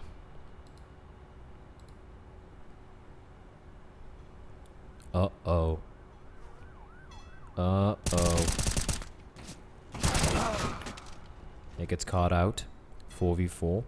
And G. Oh, God. Oh. Oh! Henza! The running shot. And all of a sudden it's a 3v4. But Enable's got to be caught out in the open.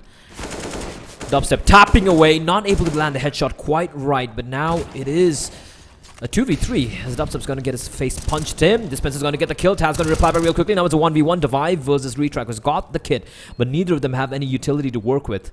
And Retract has absolutely no idea what Devi's playing from. Devi holding the line though. He's got to get taken down. Oh, God. Please light a candle in chat for Fire Dragoons. They got destroyed. 16-6 will be the final scoreline here. There you have it. The day is done and dusted. Thank you for tuning in, ladies and gents. As usual, My name is Bleh, and it's always a pleasure for me to cast Asian Counter-Strike for you guys. Because despite the fact that you might find a lot of things missing in Asian Counter-Strike, like communication, map control, understanding of the map, etc., etc., etc., at least it is very entertaining. It gives us some of the most ridiculously insane games I've ever had the opportunity to cast. But there you have it. It is going to be, in the end, a pretty lopsided affair from both the teams. Fire Dragoons winning 16-7 very, very convincingly. And then Mineski winning their map pick and overpass 16-5. Again, very convincingly. That's about it. Do tune in on Friday where we have one more game for Beyond Godlike, the SCL League. It's getting over this Sunday. I'm going to miss this, to be very honest. It's been an absolute blast casting for you guys.